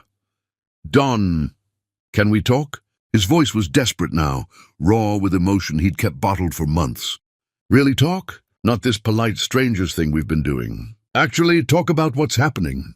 Mimi glanced at her watch, then sighed and sat down in the chair across from him. "Okay, we can talk, but I need you to be sober enough to remember this conversation tomorrow." "I'm sober enough." He wasn't, not really, but he was determined. "I need to tell you something. Something I should have said months ago." "I'm listening." He took a shaky breath. "When you lost your job, I was scared. Terrified, actually. Because I'd built my entire identity around being successful, being the provider, being the one who had everything figured out. And when you lost your job, it meant you needed me in a way you hadn't before. And instead of rising to that, instead of being the husband you deserved, I pushed you away. I told myself I was teaching you independence, but really I was protecting my ego. Because if you needed me and I helped you, it meant admitting that success isn't just about individual achievement. It's about partnership, and I wasn't ready to admit that." "Okay," Mimi said softly. "That's it? Okay? I'm acknowledging what you said. That doesn't mean I'm absolving you. It means I understand your explanation. I was cruel to you, Mimi, unforgivably cruel. And I've spent these months watching you become everything I claimed you could never be. And you know what the worst part is?" "What?" "I'm so proud of you. So incredibly proud. And I have no right to be proud because I didn't support you. I didn't believe in you. I actively tried to make you feel small. But watching you rise, watching you build something meaningful, watching you become this powerful, respected person, it makes me prouder than anything I ever accomplished myself." Mimi's expression remained neutral. "Is that why you wanted to talk? To tell me you're proud?" No, I wanted to talk because I need you to understand something." He leaned forward, his eyes pleading. "I was wrong. About everything. And I don't deserve your forgiveness. I don't deserve a second chance. But I need you to know that losing you, really losing you, not just living in separate rooms, but losing you entirely, it's the worst thing that's ever happened to me. Worse than the bankruptcy. Worse than the lawsuit. Worse than losing my business. Because at the end of all of this, I could survive having nothing if I had you. But having nothing and losing you, that's unbearable. You didn't lose me, Don. You threw me away. There's a difference. I know. God, I know. And I would do anything to take it back. To be the man I should have been. To support you the way you supported me for years. To be your partner instead of your critic. But you can't take it back. The damage is done. The trust is broken. The love is... She paused, searching for the right word. "The love is gone, Don. I don't feel it anymore. I look at you and I feel sadness for what we could have been. But I don't feel love. I don't feel anger either, which might be worse. I just feel nothing." He flinched like she'd struck him. "Nothing? Nothing. You're like a stranger who I used to know very well. Someone I have history with, but no future. Is there any chance?" His voice cracked. "Any possibility that we could try again? That I could prove I've changed? That we could rebuild?" Mimi was quiet for a long time, considering her answer carefully. When she finally spoke, her voice was gentle but firm.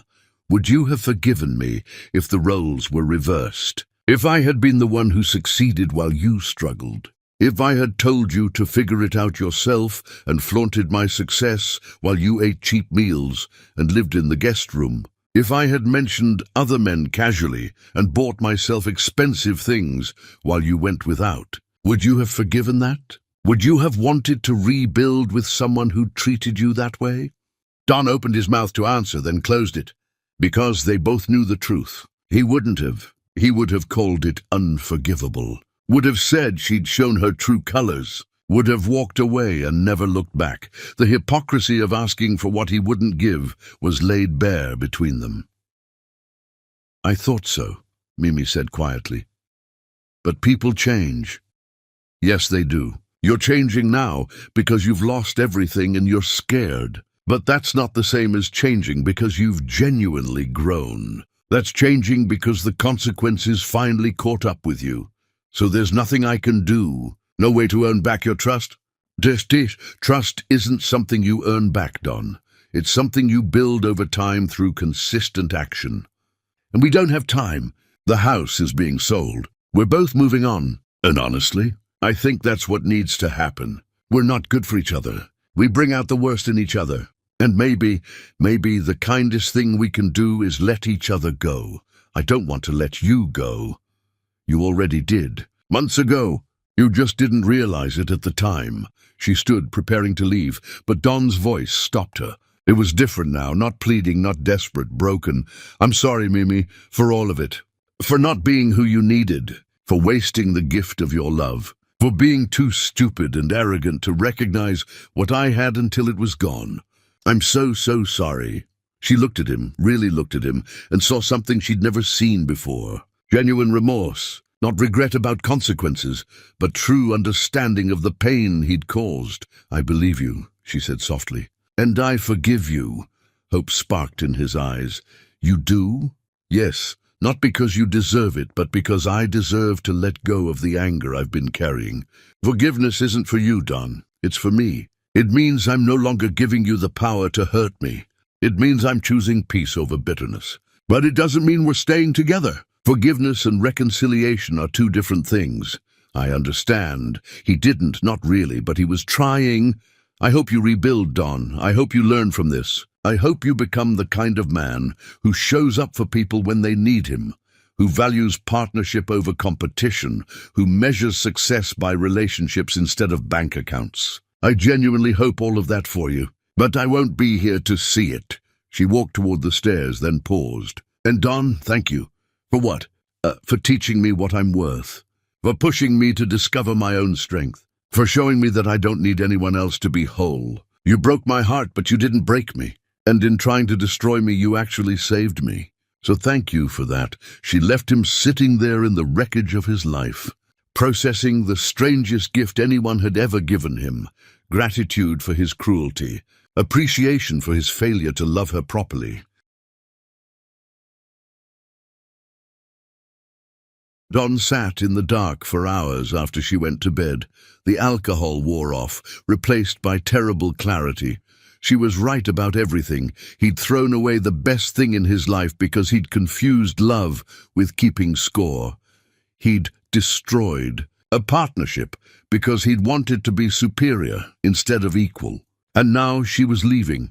Not with anger or vindictiveness, not with dramatic pronouncements or slammed doors, just with quiet determination and clear-eyed recognition that some things, once broken, can't be fixed.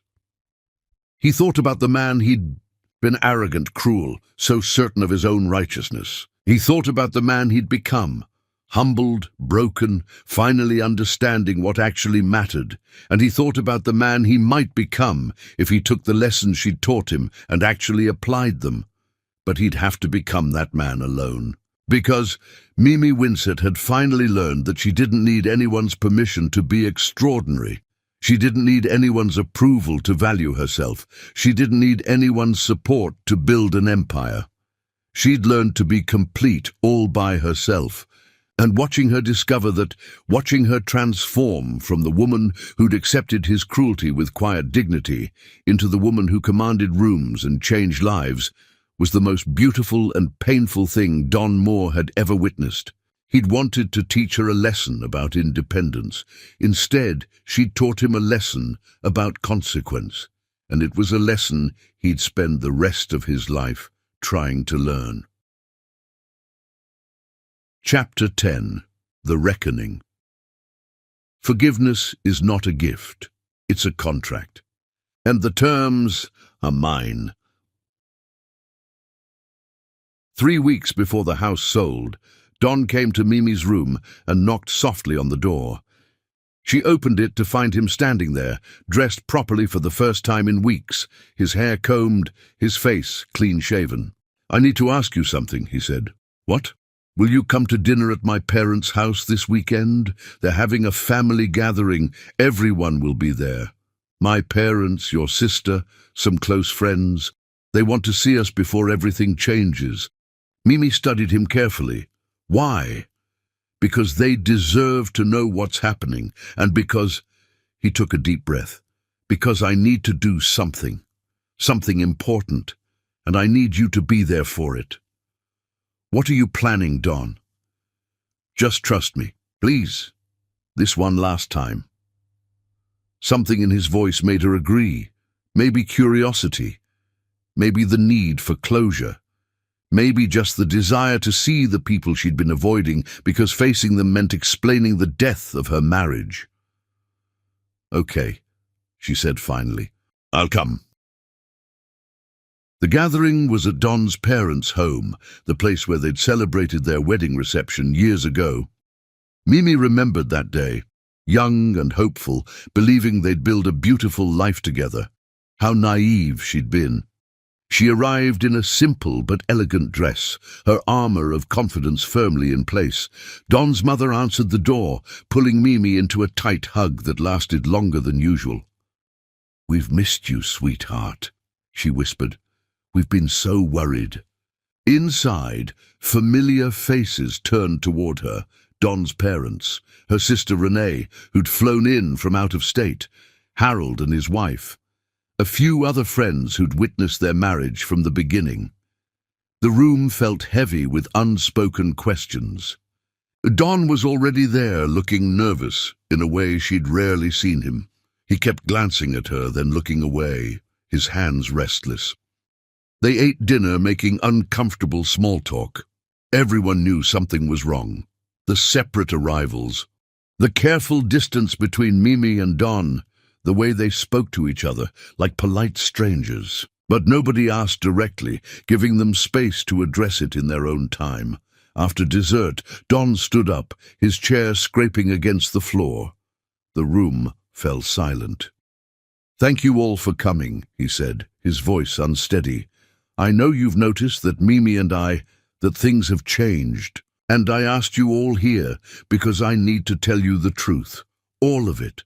And I need Mimi to hear me say it in front of the people who matter most to us." Mimi's heart began to race.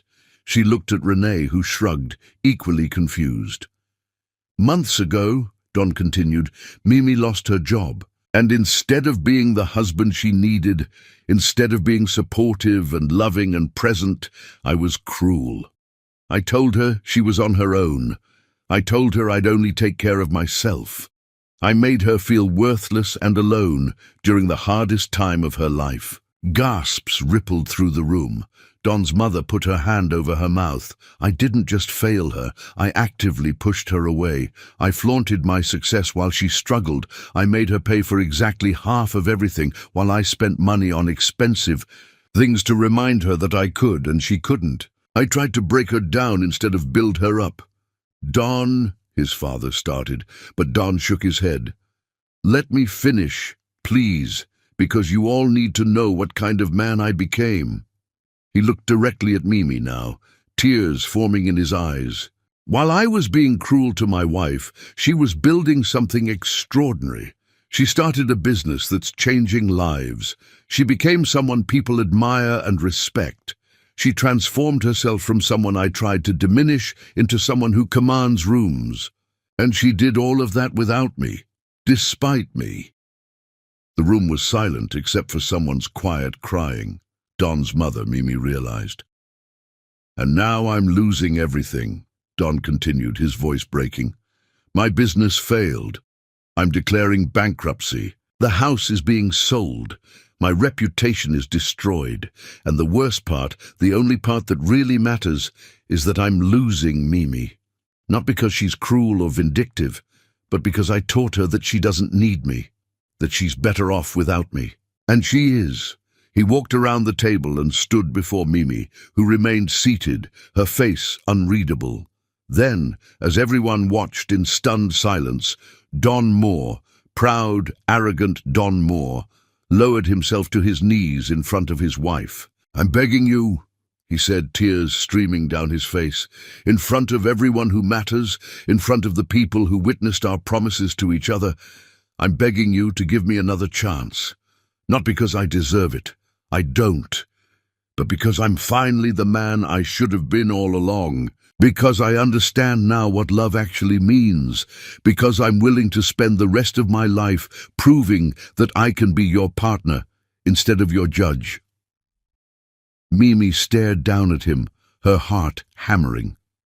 This was what she'd imagined in her darkest moments. Don on his knees, humbled, broken, finally understanding what he'd destroyed. But now that it was happening, she felt no triumph, just profound sadness for how much pain it had taken to reach this moment. "Stand up, Don," she said quietly. "Not until you answer me. Not until you tell me if there's any chance." "Stand up," she repeated more firmly. He stood slowly, his face streaked with tears, his pride completely shattered. The room held its collective breath. Mimi stood too, facing him directly. When she spoke, her voice was steady and clear. "I forgave you weeks ago. I told you that. But forgiveness doesn't mean reconciliation. It doesn't mean going back to what was. It means accepting what happened and choosing to move forward without bitterness." She paused, looking around the room at the faces of people who loved them both. "What you did to me was unforgivable, but I forgave you anyway because I deserve peace more than I deserve revenge. Mimi, please, I'm not finished." Her voice carried authority now. "You want a second chance? Then understand what that means. Forgiveness doesn't come free. It's a contract, and the terms are mine. You will prove your loyalty, your respect, and your love, or you will lose me forever. And I mean really lose me. Not living in separate rooms, not a marriage in name only. Gone, divorced, moving on with my life while you move on with yours. I'll do anything. Then here are my conditions." She held up her hand, ticking them off. "First, you will continue therapy. Not for a few sessions, for as long as it takes to genuinely change. Second, you will never treat me as less than your equal. We are partners or we are nothing. Third, you will rebuild your life and your character without expecting me to fix you or save you. I am not your rehabilitation project. I am a person who deserves a partner, not a project. I understand." "I'm still not finished," her eyes flashed. "Fourth, you will prove through actions, not words, that you're capable of supporting someone when they're struggling instead of abandoning them. Fifth, you will earn back my trust day by day, choice by choice, moment by moment. And if you slip, if you show me even once that you're reverting to the man who valued ego over empathy, I will walk away and never look back." The room was silent. Don stood before her, humbled and broken, but also somehow stronger than he'd been in months. Because for the first time, he was facing the truth of who he'd been and who he needed to become. "I accept your conditions," he said, "all of them. And I will spend every day proving that I'm worthy of the second chance you're considering giving me. I'm not considering it, Don. I'm testing it. Starting now. Prove to me you've changed. Prove to everyone in this room that you understand what partnership means. And then, maybe then, we'll see if there's anything worth rebuilding." She extended her hand. Not in reconciliation, not in forgiveness already granted, but in conditional possibility. Don took it, and she saw something in his eyes she'd never seen before. Not pride, not arrogance, but genuine humility, true understanding, the recognition that power had shifted permanently, and the only way forward was to accept that shift completely. "Thank you," he whispered. "I won't waste this chance." "You better not," Renee called from across the table, her voice thick with emotion. "Because if you hurt my sister again, you'll have me to deal with. And I'm not as forgiving as she is." Nervous laughter broke the tension. Don's father stood and walked to Mimi, pulling her into a hug. "I'm proud of you," he said quietly, "for everything you've become. for how you've handled this, for demanding what you deserve." The gathering slowly transformed from tense confrontation into something else, careful celebration perhaps, of truth told and accountability claimed. People hugged Mimi, told her they admired her strength, apologized for not seeing what was happening sooner. And Don, he stayed close, but not too close, attentive but not suffocating, present but not presumptuous. Learning, perhaps, what it meant to respect someone's boundaries while showing up for them. As the evening ended and Mimi prepared to leave, Don walked her to her car. "I meant what I said in there," he told her. "Every word. I know, but Don, meaning it and doing it are different things. I need to see the doing. You will. I promise you will." She got in her car and looked at him through the window, this man who'd broken her heart and inadvertently set her free. This man who'd tried to diminish her and instead taught her how strong she really was. This man who'd lost everything and was just beginning to understand what actually mattered. "I'll spend the rest of my life making this right," he said. Mimi smiled, a smile that held both mercy and warning, grace and steel. She started her engine and rolled down the window just enough to speak. "I know you will, Don, because now you finally understand what you have to lose." She drove away, watching him grow smaller in her rearview mirror. A man humbled, a man broken, a man who might become someone worth rebuilding with. But that was tomorrow's question. Tonight, Mimi Winsett drove toward the life she'd built with her own hands. The empire she'd constructed from ruins, the power she'd claimed when the world told her she was powerless. Tonight, she was complete, and whatever happened next, whether Don proved himself worthy or whether she walked away to build an even bigger life alone, she knew one thing with absolute certainty: she would never again let anyone make her feel small. She would never again accept crumbs when she deserved a feast. She would never again be anything less than the extraordinary woman she'd fought so hard to become. The power was hers now, and she would never give it away again.